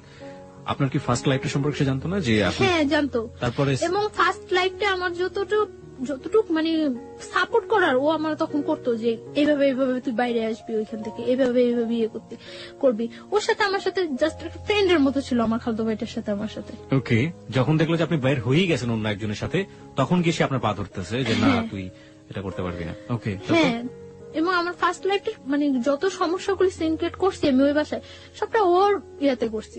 Okay, let me, আমার মনে হয় গল্পটা অনেক জটিল হয়ে গেছে আমাদের শ্রোতাদের কাছে। আমি একটু পরিষ্কার করে দিতে চাই। বন্ধন ব্যাপারটা হচ্ছে এরকম যে প্রথম যে ঘটনাটা ঘটেছে তার জীবনে, ছায়ার জীবনে, সেটা তো আপনারা জানেনই যে জোরপূর্বক, এবং জোরপূর্বক ওর কোনো যাওয়ার কোনো গতি ছিল না, এবং যে কারণে সে ওই ছেলের সাথে এতদিন পর্যন্ত থেকেছে, ওই বাসায় থাকতে হয়েছে তার। এই থাকা অবস্থায় সে তার খালাতো ভাইয়ের কাছ থেকে ফুল সাপোর্টটা পেয়েছে, এবং খালাতো ভাই বলেছে কিভাবে কিভাবে বাসা থেকে বের হয়ে আসবি, কিভাবে কিভাবে তুই আমার এই কাজটা করবি, ওই কাজটা করবি, এটা ফুল সাপোর্টটা সে পেয়েছে। যখন ছায়া একটা ছেলেকে নিয়ে স্বপ্ন দেখছে এবং একটা ছেলেকে নিয়ে অলরেডি বের হয়ে গিয়েছে, ঠিক সেই মোমেন্টে খালাতো ভাই তাকে ওখান থেকে সরিয়ে নিয়ে আসার চেষ্টা করছে, কারণ খালাতো ভাইয়ের উদ্দেশ্য ছিল তাকে ওখান থেকে সরিয়ে নিয়ে আসা, এবং খালাতো ভাই তাকে লাভ করতো। ঘটনার ইকুয়েশনটা এখন এরকম। চলুন তারপর মানে ওর কথাগুলো শুনে আমি সব অবাক হয়ে গেছি। ও বলতেছে যে তুই যে কাজটা করছো, যে ছেলেটার সাথে তোর অ্যাফেয়ার, তোরা কখনো ইয়ে করবো? পরে আমি বলতেছি হ্যাঁ করবো। তখনও কিন্তু ও জানে না যে আপনি ম্যারিড না, তো আমি বলতেছি যে হ্যাঁ করবো। পরে বলতেছে যে, পরে ওর সাথে আমার সাথে অনেক কথা কাটাকাটি হয়। কাটাকাটি হওয়ার পরে তো সকালবেলা বাড়ি যেয়ে আমি ওর অনেক রিকোয়েস্ট করি যে তুই বাড়িতে কাউকে এই কথাটা বলবি না, বাড়িতে কাউরে এই কথাটা বলবি না। পরে আমি বাড়িতে যাওয়ার পর ও সাথে সাথে ব্যাপারটা আমার বোনের সাথে শেয়ার করে, এবং আগে থেকেই হয়তো ওই যে রাত্রে ওর সাথে ইন্ট্রোডিউসটা আমার মনে হয় রাতেই ফোনে ও ব্যাপারটা শেয়ার করছিল, এবং শেয়ার করার পরে বাড়ি থেকে আমাকে নিয়ে যাওয়ার জন্য ইয়ে হয়েছে। আমি বাড়িতে যাওয়ার পরে আমার জিজ্ঞাসা করে যে এরকম যে সত্যি তোর সাথে ওই ছেলের সাথে রিলেশন? পরে আমি বলি যে না, আমার সাথে এরকম কোন ছেলের সাথে, কারণ আমি জানি যে ওইখান থেকে আমার আসতে হলে এটা আমার যেভাবে হোক চাপাই যেতে হবে। তো তারপরে কি করে আমার ফোন থেকে ওই নাম্বারটা, রুমেলের নাম্বারটা আমার বাড়ির সবাই সেন্ড করে দেয়, এবং তখন বাড়ি থেকে রুমেলের ফোন দেয়। ফোন দিয়ে রুমেলের বলে যে তুমি কি জানো ওর যে আগে একটা বিয়ে হয়েছিল? মানে আমার বাড়ি থেকে ইয়েটা ছিল এরকম যে আমার আগের হাজবেন্ডের সাথে কাট করে এখান থেকে আমাকে একেবারে নিয়ে যাবে, এবং নিয়ে যাওয়ার পরে যে আমি বাহিরে যাই, কিছু বাহিরে ইয়ে করে আসবো, আসার পর এস্টাবলিশড ভাবে ইয়ে করার জন্য। কিন্তু আমার খালতো ভাই ওটা ইয়ে করে যে ওই ছেলেটা পড়াশোনা করে না, বা দেখতে ইয়ে না, দেখতেও ততটা ইয়ে না, রুমেল ঢাকার ছেলে, তার জন্য সব দিক দিয়ে ওকে ডিসলাইক করানো, মানে আর আমার খালতো ভাইটা সবাই খুব পছন্দ করে, আমার ফ্যামিলি ছাড়াও সবাই খুব পছন্দ করে ওরে। আমি ওরা অনেকবার রিকোয়েস্ট করছিলাম যে তুই বাড়িতে বলবি না। ও কি করছে, বাড়িতে যায় ফোন নাম্বারটা দিয়ে দেওয়ার পর রুমেলের ফোন করছে। আমার মা ফার্স্ট ফোন দেওয়ার পর, রুমের ফোন রিসিভ করার পরে বলতেছে আমি মানে আমার আগের হাজবেন্ডের বলতেছে যে আমি ওই লোকটার শাশুড়ি। তো অবাক হয়ে গেছে যে কি বলতেছে। তো ও মা বলে কথা বলছে, কথা বলার পরে মানে আমার বাড়ি থেকে বলে দিচ্ছে যে আমি ম্যারিড। তো আমার জিজ্ঞাসা করছে যে তুমি কি সত্যি ম্যারিড? পরে আমি বলছি না, আমি ম্যারিড না। কখন আমি বিশ্বাসই করি না যে আমি বিয়ে করছি, বা আমার এরকম আমার ইয়ে ছিল যে ওরা আমি সবকিছু একদম সুন্দরভাবে বুঝাই বলবো। এইভাবে বললে তো পরে বলতেছে যে সত্যি তুমি ম্যারিড না। আমি একটু গিয়েছিলাম যে আমি যে কাজটা করিনি আমার পক্ষ থেকে, এটা রিলিজিয়াস পার্সপেক্টিভে এটা বিয়ে না, এটা হওয়া সম্ভব না, এবং কোনোভাবেই আমার মনের মধ্যে এইটুকু গিয়েছিল যে আল্লাহ আমাকে কখনো এর জন্য শাস্তি দিব না, কারণ আমি তো ইচ্ছাকৃত ভাবে কিছু করিনি। তো বলছে আচ্ছা ঠিক আছে। পরে আমি পরদিনই আমি বাড়ি থেকে খুব তোড়জোড় করে আমি ঢাকা আসতেই হবে, পরদিনই আমি চলে আসি ঢাকা।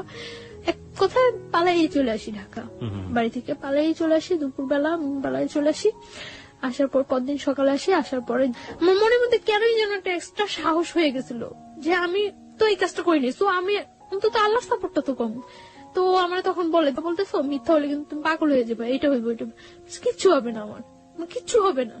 এইভাবে বলি নেই যে আমার বিয়ে হয়নি, আমি ওরে বলছি যে না আমি কাউকে বিয়ে করি নাই। Okay, this is the note of line. ও বলেছেন আমি কাউকে বিয়ে করি নাই। আমি কিন্তু এটা বলতে পারতাম যে আমি আমার বিয়ে হয়নি, আমি কিন্তু এটা বলিনি। আমি বলছি যে আমি কাউকে বিয়ে করি নাই, কারণ আমি ওই রেখে দিছি যাতে আমি ওরে বলতে পারি পরে। তারপর ও বিলিভ করার পর আমার হোস্টেলে উঠায় দেয়। ওই দিনই হোস্টেলে উঠায় দেওয়ার পরে আমি তখন আমার কলেজ অফ, পড়াশোনা থেকেও আমি অনেকটা ইয়ে হয়ে গেছি। আমি তো ওর সাথে ঘুরতেছি, ইয়ে করতেছি, খুব এনজয় লাইফে। মানে ওরা আমার মতো হ্যাপি পারসন নাই। ও মানে এতটা ভালো হয়ে গেছে, ওর আগে যে অ্যাডিক্টেড ছিল, নেশা করতো, ওগুলো সব ছাড়িয়ে দিতেছে। কি নিত আমাকে একটু বলেন তো সম্পর্কে, ও কি ধরনের নেশা করতো? ও আগে ইয়াবা নিত, ইয়াবা নিত, এমনিতে ও সব প্রকার নেশা করার ওর অভ্যাস আছে। আচ্ছা, আর এমনিতেই ওর যেটা বলছিলেন যে সন্ত্রাসী টাইপের ছিল, মানে কোনো ঝামেলা ছিল? হ্যাঁ, ও বলছিল আমারে যে ওর আউটসাইডে কিছু প্রবলেম আছে। সেগুলো কি আপনি জানেন? হ্যাঁ, আমি জানি।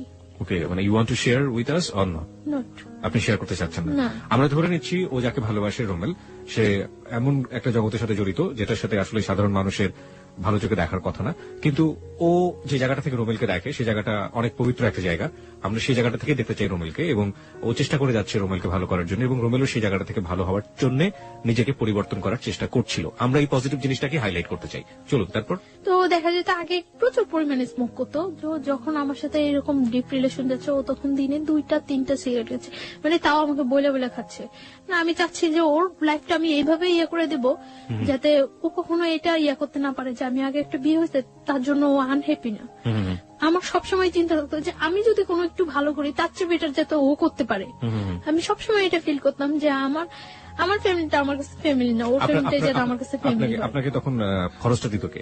আমার কাছে আমি বাড়ি থেকে আসার সময় কিছু টাকা ছিল, তারপর ও বিয়ার করতো এখানে। আমি ও টাকাটা পেত করতে? হ্যাঁ, ওর টাকাটা ওর অনেক রিচ ফ্যামিলি। কয় ভাই বোন ছিল ওরা? এক ভাই এক বোন।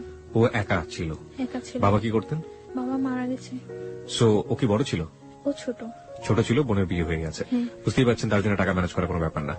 আচ্ছা, ঠিক আছে। তারপরে আপনি হোস্টেল থেকে পড়াশোনা করতেন? হ্যাঁ, পড়াশোনাটা তখন আমার অফ আছে, আমার কলেজ অফ, রেজাল্ট হয়ে গেছে। রেজাল্ট হওয়ার পর আমার রেজাল্ট খুব ভালো হয়েছে, আমি মেডিকেলের মধ্যে সেকেন্ড পজিশনে আসছি। এত কিছুর পরেও সেকেন্ড পজিশনে আসছি। আমরা বারবার একটু ইন্টারাপ্ট করছি কারণ যে আপনার ফার্স্ট যিনি জোর করে আপনাকে বিয়ে করলেন, ওনার অ্যাক্টিভিটি ওই সময় কি ছিল? উনি কি করছেন? উনি তখন ফোন দিচ্ছে, ফোন দিয়ে এটা ওটা বলছে, ইয়ে করছে, বাট কখনো আমার সামনে আসছে না। রোমেলকে ট্রাই করেছে? রোমেলকে ফোন দিয়ে কথা বলেছে? না, আমার ফোনে ফোন দিয়ে কথা বলছে। রুমেলের সাথেও আমার ফোনে ফোন দিয়ে কথা বলছে, বাট ও কখনো সামনে আসছে না। আমার ইচ্ছা ছিল যে ও যদি কখনো সামনে আসে তাহলে আমি সবটা সামনে ক্লিয়ার করে দেব। আমি তার জন্য বারে রুমেলকে বলতাম, মানে তখন তো ও জানতো না।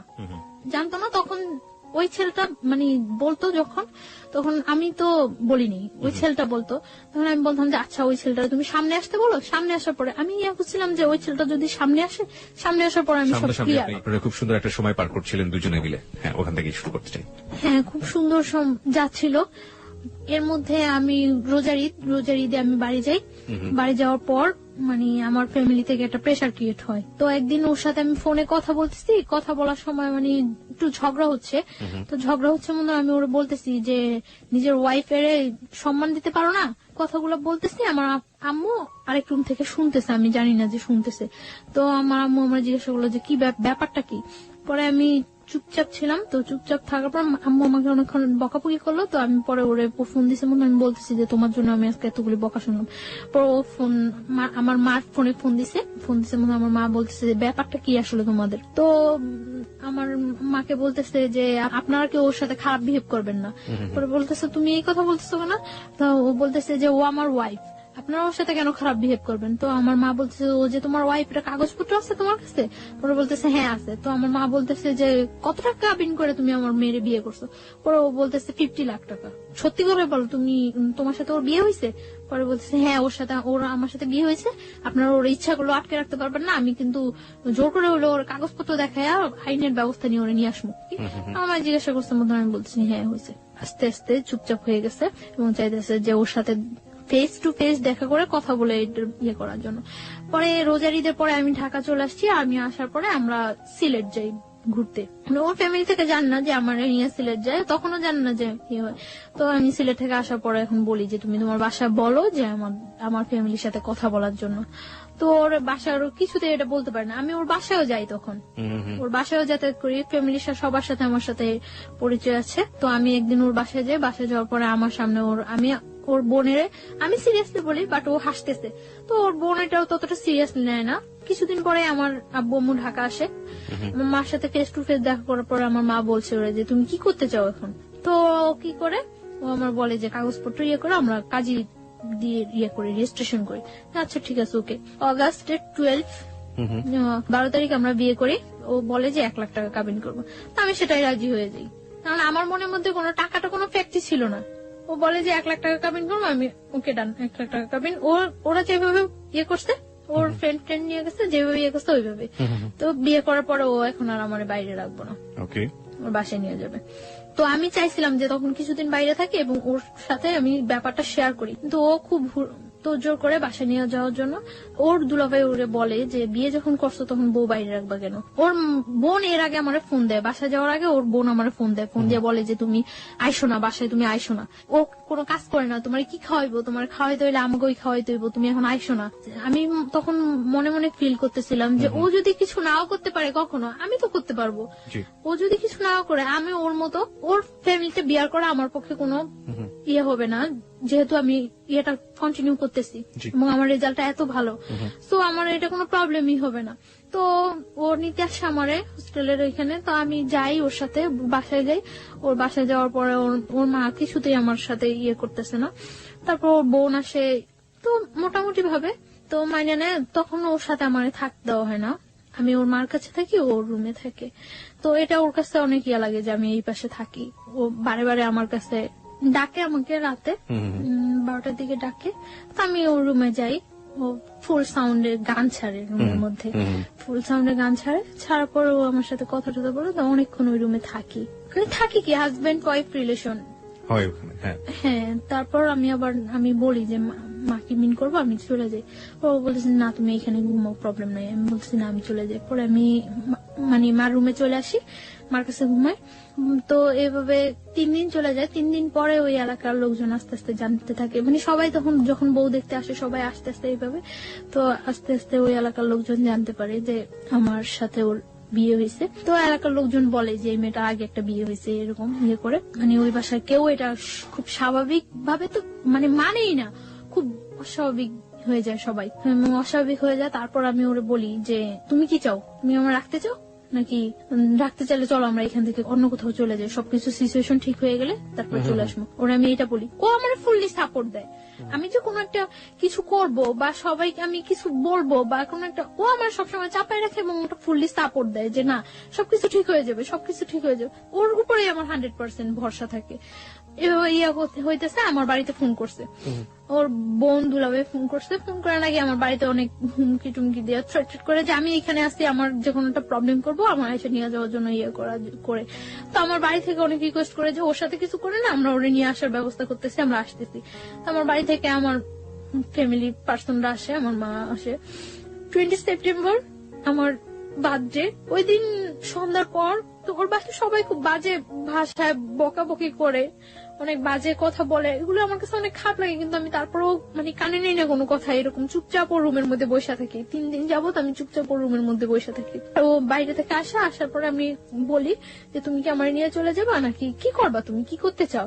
ও বলতেছে তুমি কোনো কথা বলো না, চুপচাপ থাকো, কোনো সব ঠিক হয়ে যাবে। তো ওই রুমে যায়, ওর মার রুমে যায়, সবার সাথে অনেক রাগারাগি করে। মানে তখন আমার একটা ভিত্তি হয় যে না ও মনে হয় ঠিক আছে। তো এটা সম্পূর্ণ যে ফিক ছিল, সম্পূর্ণ ফিক করে আমি বুঝতেই পারি না।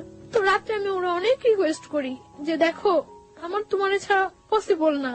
ও এর মধ্যে বলা হয়নি একটা কথা, এর মধ্যে আমার কানাডার ইয়ে হয়ে যায়, মানে কিছুদিন 1 সপ্তাহের মধ্যে আমি কানাডা চলে যেতে পারি, আমার ভিসা প্রসেসিং সবকিছু ওকে হয়ে যায়। তো আমি ওরে বলি যে ধরো আমি যদি স্কলারশিপ নিয়ে বাইরে চলে যাই তো তুমি কি করবা। আমি জীবনেও যাইতে দেব না। আমি ওর একটা কথাই জীবনে যাইতে দেব না, ওই একটা কথায় অফ হয়ে যাই। আমি আর কানাডা যাওয়ার দ্বিতীয়বার নাম করি না।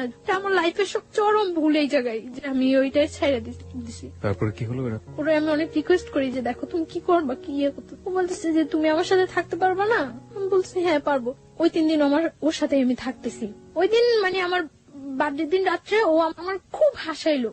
হাজবেন্ড ওয়াইফের মধ্যে যে রিলেশনটা ফুললি, ওই দিন রাত্রে একেবারে সারা রাত্র ওইরকম একটা রিলেশন ছিল এবং আমরা ঘুমাইছি, খুব সকাল সকাল ঘুমাইছি ওই দিন। পরদিন সকালে আমার বাসা থেকে লোকজন আসছে, আসার পরে ওরা ওইখানে বিচারের বসাই ইয়ে করছিল।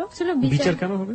বিচার কি করবে এখন, এটা কি করে ইয়া করা উচিত। তো ওর দুলাভাই ওরে বলছিল যে শালম সবকিছু ডিপেন্ড করে তোমার উপরে, রুমেল সবকিছু ডিপেন্ড করে তোমার উপরে। তুমি যদি ওরে রাখো, কারো ক্ষমতা নাই যে ওরে এখান থেকে পাঠিয়ে দেওয়ার বা তোমার থেকে বিচ্ছিন্ন করার। কিন্তু ও আমার একটা বারের জন্য ও আমার বলে নাই যে বা কিছু। ও আমার বারে বারে বলতেছে তোমার ফ্যামিলি থেকে কেউ আসলে তুমি চলে যাও, সবকিছু ঠিক হয়ে যাবো।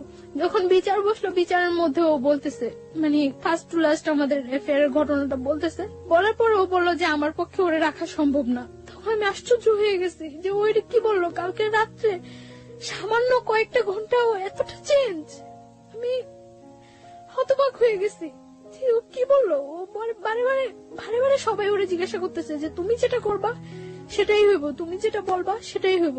ও বারবার বলতেছিল এবং নিজে স্টা মারাইছে, নিজে মানে সবকিছু নিজে ইয়ে করাইছে, একেবারে ডিভোর্সের ইয়ে করছে। আমার যখন সবাই বলতেছিল যে তুমি কি বলো তুমি কি বলো, তখন আমি বারে বারে বলছি যে ও যেটা করবে সেটাই, ও যেটা বলবে সেটাই। আমি বারবার চাইছিলাম যে ও একটা কথা বলুক যে না আমি ওরে বিয়ে করছি, ওরে আমি লাভ করে ওরে আমার পক্ষে ছাড়া সম্ভব না, কিন্তু ও এই কথাটা বলে নাই। তখন আমি ওরে ওর রুমে ডাইকে নিয়ে যাই, আমি ওরে বলি যে আমি তো, তুমি কি একবার চিন্তা করতেছো যে আমি তোমার কাছ থেকে কতটা দূরে সরে যেতেছি, জীবনেও তুমি আর আমার পাইবা না। পরে ও বলতেছে তুমি চিন্তা করো না, সবকিছু ঠিক হয়ে যাবো। তখন ও আমার এই কথাটা বলতেছে, তখন আমি ওরে বলতেছি যে আমি তো চলে যেতেছি, তুমি আমার অনেক কিছু ওই ঘরে, অনেক কিছু অনেক স্মৃতি আমার ওই ঘরে, আমি ওরে পাঞ্জাবি করে দিয়েছিলাম হাতে সেলাই করা। তখন আমি ওরে বলি যে আমারে একটা জিনিস দিবা। পরে বলতেছি কি, আমি বলতেছি তোমার ক্যামেরা থেকে মেমোরিটা আমারে দিয়ে দাও, এই ছবিগুলো আমি নিয়ে যাই সাথে। পরে ও আমার মেমোরিটা দিতে রাজি হয়নি, তখন মানে কাটসিট হয়ে গেছে, 50,000 টাকা দিয়ে দিবে। তো আমি ওরে বলতেছি যে এটা কি হইতেছে, আমার বলতেছো যে তুমি আমি চলে যাওয়ার জন্য, তাহলে তো ডিভোর্সের টাকার এগুলোর কোনো প্রশ্ন জাগতেছে না। তখন ও আমার বলতেছে যে ওকে হয়ে যাবো, টাকাটা রেখে দাও, পরে যখন তোমার নিয়ে আসবো তখন ব্যাগ দিয়ে দিলেই হইব। তখন আমি ওরে 100% বিলিভ করছি, আমি টাকাটা হাতে নিতে চাইনি। ও বলতেছে নেও নাও, পরে আমি নিয়ে আমার মার কাছে দিয়ে দিছি টাকাটা। আমি সবাই বলছে যে টাকা দেওয়ার পরে ডিভোর্স হয়ে যাওয়ার পরে ওরা এখানে আর একটু থাকতে পারবো না, আমাদের সাথে বের হয়ে যেতে, মানে আমার ফ্যামিলি পার্সন গুলো উইথ আমি। তখন মানে কাজী তালাকের ডিভোর্সের ইয়াটা লেখা পড়তেছিল, পড়া ওরে বলছিল যে তুমি সাথে সাথে পড়ো, পড়ার পরে সিগনেচার দিয়ে দিও। ও এত স্পষ্ট ভাষায় সাথে সাথে পড়ে সিগনেচার দিয়েছে, আমি আশ্চর্য হয়ে গেছি যে ও জানে যে আমি ওর জন্য ঠিক কতটুকু স্যাক্রিফাইস করছি, আর ও কিভাবে এটা করলো। কিন্তু যখন কাজী আমারে বললো যে তুমি এবার আমার সাথে সাথে বলে সিগনেচার করে দেবে, আমি কাজীর সাথে একটা ওয়ার্ড উচ্চারণ করতে পারি নাই। আমার মনে হইতেছিল যে আমার ভোকাল কর্ডটা অফ হয়ে গেছিল, আমি একটা ওয়ার্ড উচ্চারণ করতে পারি নাই। এবং সিগনেচার দেওয়া অবস্থায় যে আমার কতবার হাত থেকে কলমটা হয়ে গেছিল, আমার পুরো শরীর কাঁপতেছিল আমার, যে কি হয়ে গেল এটা, কি হয়ে গেল এটা, কি হয়ে গেল, মিলাইতে পারতেছিলাম না। ডিভোর্স হয়ে গেছে, আমরা চলে আসবো, মানে আমার ফ্যামিলি পার্সনটা বের হয়ে গেছে, আমি ওর সাথে কথা বলে বের হবো। তখন আমি এই রুম থেকে ওই রুমে যাওয়ার সময় ওর মা ফার্স্ট আমার হিট করে, আমার শরীরে হিট করার পর ওইখানে যে কটা রিলেটিভ থাকে ওর বোন ছাড়া সবাই আমার হিট করে ওইখানে। তো আমি স্তব্ধ হয়ে গেছি পুরা, যে কি হয়েছে এটা, আমার লাইফে কি হইতেছে। সবাই যখন ওরা এতগুলো লোকের সামনে হিট করতেছে, ও বাইরে থেকে এসে আমার জড়ায় ধরে আমার বাইরে নিয়ে যায়। আমি অবাক হয়ে যাই, ও চেহারা দিকে আমি তাকাই যে এই ছেলেটা সেই ছেলেটা। আমি পুরা হতবাক হয়ে যাই। তারপর মানে যখন ইয়েতে স্টারে চলে আসি আমরা, এবং বারবার পিছনের দিকে তাকাইতেছি যে ও আসতেছে কিনা, ওরা দেখতেছি কিনা, দেখি না। স্টারে আসার পরে ওরা আমাদের থেকে মানে 50,000 টাকা দিচ্ছে, ওইখান থেকে 10,000 টাকা ব্যাগ দিতে বলে ওই যে লোকগুলো ওইখানে ছিল তারা। আমার মা বলতেছে যে তাহলে সবটাই রেখে দেন, দিয়ে আর 50,000 টাকা দিচ্ছেন, যা বলছেন বিচারে আপনাদের সবকিছু মাইনে আমরা আমাদের নিয়ে যেতেছি। পরে মানে 5,000 টাকা ওইখানে দিয়ে 45,000 টাকা নিয়ে ক্যাব করে আমরা চলে আসতে নেই। আমি মানে যতক্ষণ পর্যন্ত ওই এলাকাটা দেখা গেছিল ততক্ষণ পর্যন্ত তাকিয়েছিলাম যে হয়তো ও একবার পিছনে আসবে, একবার আসবে, আসেনি ও। তারপর যখন আমরা চলে আসি, আসার পর ও আমার ফোন দিয়ে আমার বলে যে একটু কথা বলো আমার সাথে। আমি তখন ইয়ে করি যে আমি আর জীবনে ওর সাথে কথা বলবো না। ও আমার বারে বারে রিকোয়েস্ট করে যে একটু কথা বলো আমার সাথে, একটু কথা বলো। অনেক কান্নাকাটি করতেছে, অনেক কান্নাকাটি করার পর আমি ওর সাথে কথা বলি, ধরে রাখতে পারি না নিজেরে, আমি লুকিয়ে লুকিয়ে ওর সাথে কথা বলি। কথা বলার পর দিন যখন আমি বাড়িতে যাই, আমি প্রচুর অসুস্থ হয়ে যাই। আমি খবর পাই যে ও প্রচুর অসুস্থ হয়ে যায়, ওরও হসপিটালাইজ করতে হয়, আমারও হসপিটালাইজ করে বাড়িতে।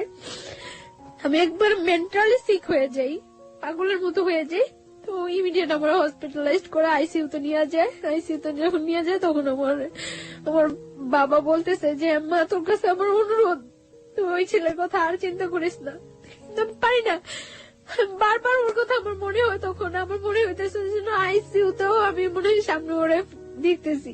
যখন ওর সাথে ও আমার সাথে যোগাযোগ করে, পরে ওর সাথে আমার আবার কন্টিনিউ কথা হইতে থাকে। তো কিছুদিন পরে তো আমি করতে পারি যে আমি প্রেগনেন্ট।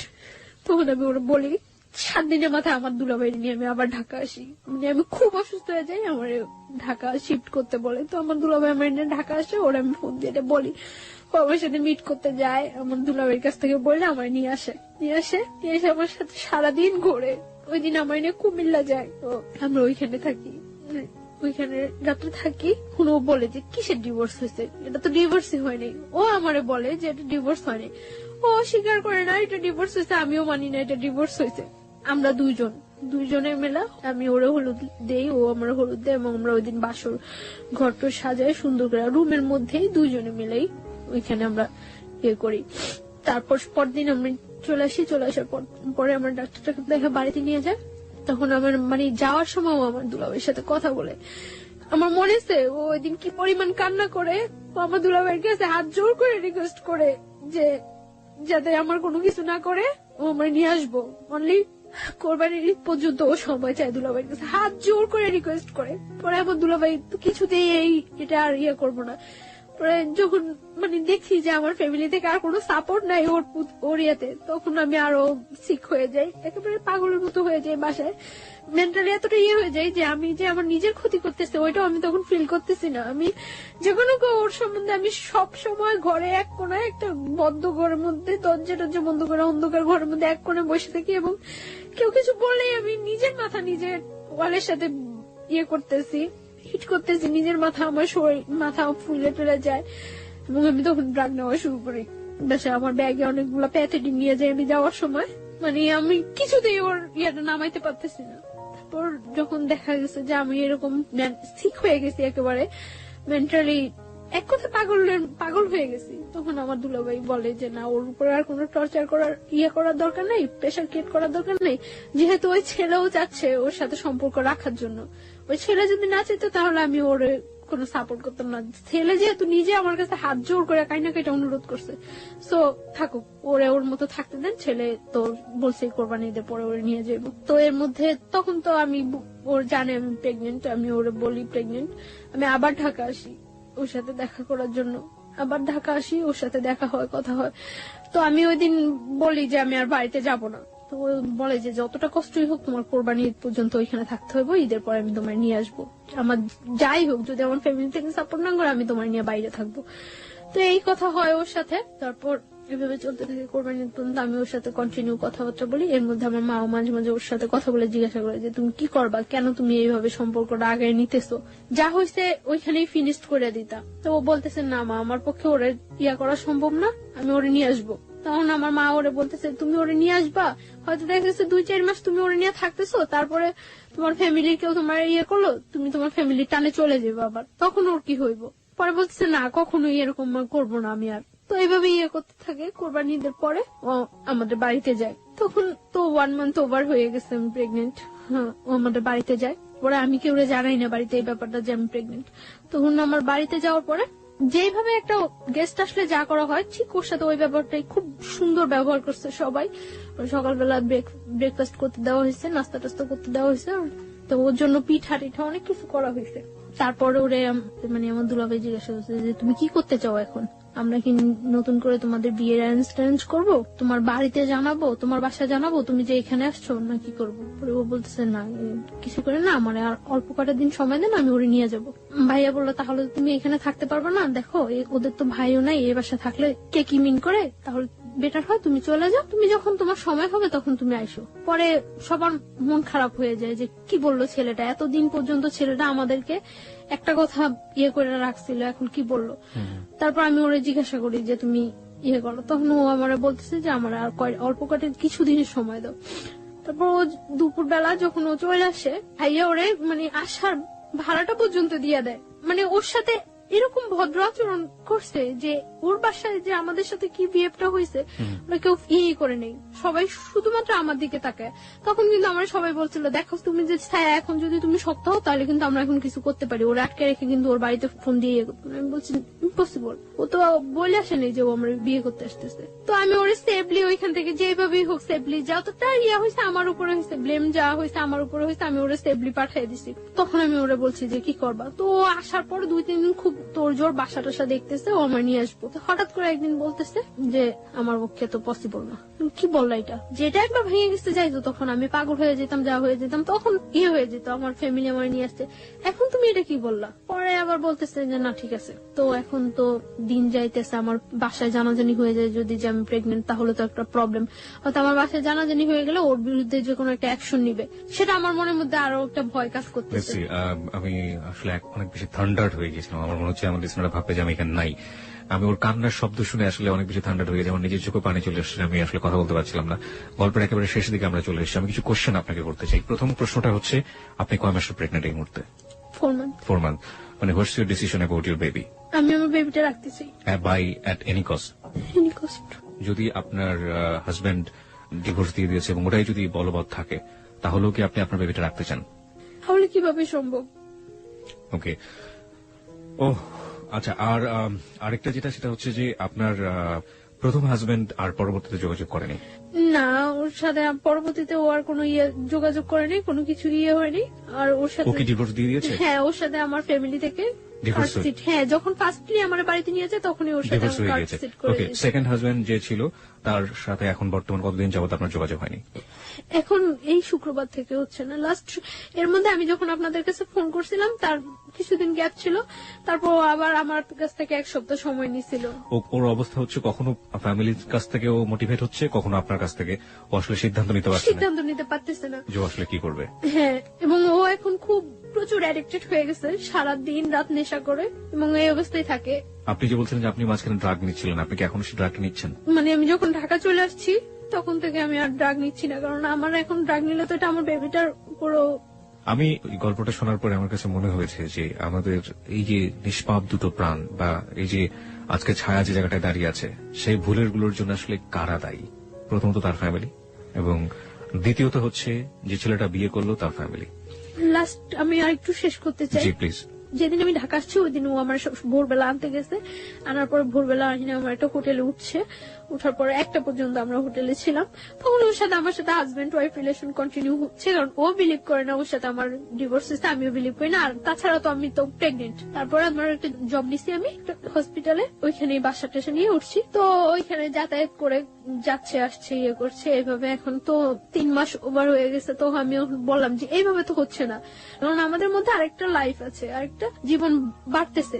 তো আমি ওরা বলি যে এটা তুমি কিভাবে ইয়ে করবা, তো করতেছে না। তারপর আমি ওর বোনের ফোন দিয়া জানাইছি, ওর বোন ডাইরেক্টলি বলতেছে যে এটা যে ওর বেবি তার কি প্রুফ আছে। তারপর আমি বলছি যে ওরে জিজ্ঞাসা করার জন্য। আমি জানি না সত্য মিথ্যা কতটুকু, কে সত্য কথা বলতেছে কে মিথ্যা কথা বলতেছে। ওর বোন নাকি ওরে জিজ্ঞাসা করছিল, ও নাকি অস্বীকার করছে যে না এরকম কোন বেবি টেবি নাই, এগুলি কিছুই না। আপনি সেই সত্যটাকে আপনি কিভাবে নেবেন সেটা আপনার একেবারে ব্যক্তিগত ব্যাপার, কিন্তু আমার মনে হচ্ছে কিছু একটা বলা উচিত। সেই বলার জায়গাটা থেকে আমি যেটা বলতে চাই, আপনার যাকে আপনি লাভ করেন, আপনার হাজবেন্ড, আপনার প্রিয় মানুষ, তার প্রতি শ্রদ্ধা রেখে, আপনার ভালোবাসার প্রতি শ্রদ্ধা রেখে আমি যেটা বলতে চাই, সে যে কাজটা করেছে মহা অন্যায় করেছে। প্রথম কথা হচ্ছে এটা কেন করেছে?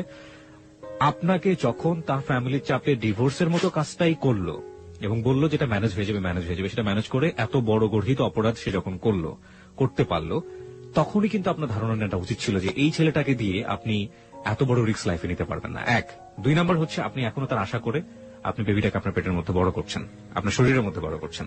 আপনি কিন্তু প্রথম মেসেজটা পেয়ে গিয়েছেন যে তাকে নিয়ে আপনি আসলে কতটা শক্তিভাবে দাঁড়াতে পারেন, কিন্তু আপনার ভালোবাসা সম্পূর্ণই অবুঝ, এবং সেই জায়গাটা থেকে আপনি এখন, আমরা যতই বুঝেন এখন আপনি বুঝবেন না। তবে আমিও চাইবো না, কোনোভাবেই চাইবো না, আমি ব্যক্তি মানুষ হিসেবে চাইবো না যে আপনার এই বেবিটা নষ্ট হয়ে যাক, আপনার এই বেবিটা পৃথিবীতে না আসুক, কোনোভাবেই চাইবো না। এবং কিন্তু আপনি মানুষ হিসেবে যে বাস্তবতা ফেস করেছেন, আপনার বেবি পৃথিবীতে আসার পরে কোন বাস্তবতা ফেস করবে সেটা আমরা একেবারেই অনিশ্চিত। আর আমি সুইসাইড অ্যাটেন্ড করছিলাম, সুইসাইড অ্যাটেন্ড করার পর ও আবার আমার কাছে গেছিল, যে আমার বলতেছিল যে যাই হোক এই বেবিটা নষ্ট করা যাবে না, আর এই বেবিটা ওর পরিচয় বড় হইব। কিন্তু গতকালকে আমার ওর বোনের সাথে কথা হয়েছে, ওর বোনের নাকি ও বলছে যে না ওর কোনো বেবি নাই, ও আমার মতো মেয়েরা নাকি ঘরে নিতে চায় না। অথচ একটা সপ্তাহ আগে গত শুক্রবার, এই শুক্রবার আগে শুক্রবার ও আমার কাছ থেকে যখন যায়, আমার বাসা থেকে যখন যায় তখন ও রিকোয়েস্ট করে যায়। এই শুক্রবার ওর সাথে আমার সাথে ফোনে কথা হয়েছে। ওকে, আপনি আমাকে একটু বলবেন যে ওর ফ্যামিলি কাছে কি ও কি ধরনের বাধা? ওর ফ্যামিলি কি ওকে ত্যায্যপুত্র করে দিতে পারে বা এরকম কিছু কি? আমি জানি না ওর ফ্যামিলি থেকে ওরা কি করবো না করবো, আমি এটা ইয়ে করতে পারি না। তবে আমার মনে হয় না কোনো মা কোনো বোন চায় যে তার ভাইটা বা তার সন্তানটা কষ্টে থাকুক, এটা কেউ চায় না। আমি জানি ও আমার অনেক লাভ করে এবং আমার জন্য ওই যে বললাম না এখন 24 ঘন্টা ও শুধু নেশা করে, 24 ঘন্টা। শুধু এটাই বলতে চাই যে যেই ছেলেটা এতটুকু পরিমাণে ইয়ে করে, এটা বোঝা উচিত যে সে আমার কতটুকু লাভ করে। আর শুধু সে একটাই, আমার কাছে ওর একটা চিঠি আছে যে ও যাওয়ার আগে রেখে গেছিল আমার বাসায়। চিঠিটা কি আছে আপনার কাছে এই মুহূর্তে? Give me that letter. আচ্ছা, আপনার অনুমতি পেলে আমরা চিঠিটা পড়তে পারি, রাইট? ওকে, এই চিঠিটা দিয়ে আমাদের গল্পটা শেষ হবে। আমি চিঠিটা পড়তে চাই। ও লিখেছে হচ্ছে আমাকে, প্রথমটা ছিল আমাকে ভুল বুঝো না, ভালোবাসি। তারপর লিখেছে জান জানো আমার সারাটা জীবন কান্না করে কাটাতে হবে। আমি জানি যা করছি সব ভুল, কিন্তু আমি কি করব? মা বোন পাড়া প্রতিবেশী একদিকে, তুমি একদিকে, কি করব জানি না। আমার কপালে হয়তো লেখা ছিল সারা জীবন তুমি আমার থাকবে, কিন্তু সেটা আর হলো না। আল্লাহ যা করে ভালোর জন্য করে, ভালো থাকবা, ঠিকমতো চলাফেরা করবা, নিজের যত্ন নিবা। আর আমি নেশা করতে করতে হয়তো কোনো রাস্তা বা মেডিকেলে থাকবো, মৃত বা জীবিত। এটাই আমার জীবন। চোখের পানি আটকাতে পারিনি, তাই তোমার খাতাটা নষ্ট হলো। হ্যাঁ, এবং সেটা ঠিকই আছে। ও যেটা বলেছে যে খাতার এক পাশটা অনেক ভিজে গিয়েছে। খাতা মানে হচ্ছে আসলে যে পেজটাতে লিখেছে সেটা অনেকটা ভেজা, এবং ভেজার কারণে কলমের কালিগুলো নষ্ট। চলে গেলাম, ভালো থেকো, আই লাভ ইউ। আচ্ছা, আরো অনেক অনেক কথা লিখেছিল, লাভ ইউ টু। আচ্ছা, অনেক অনেক অনেক, কোনো ভুল করলে ক্ষমা করো।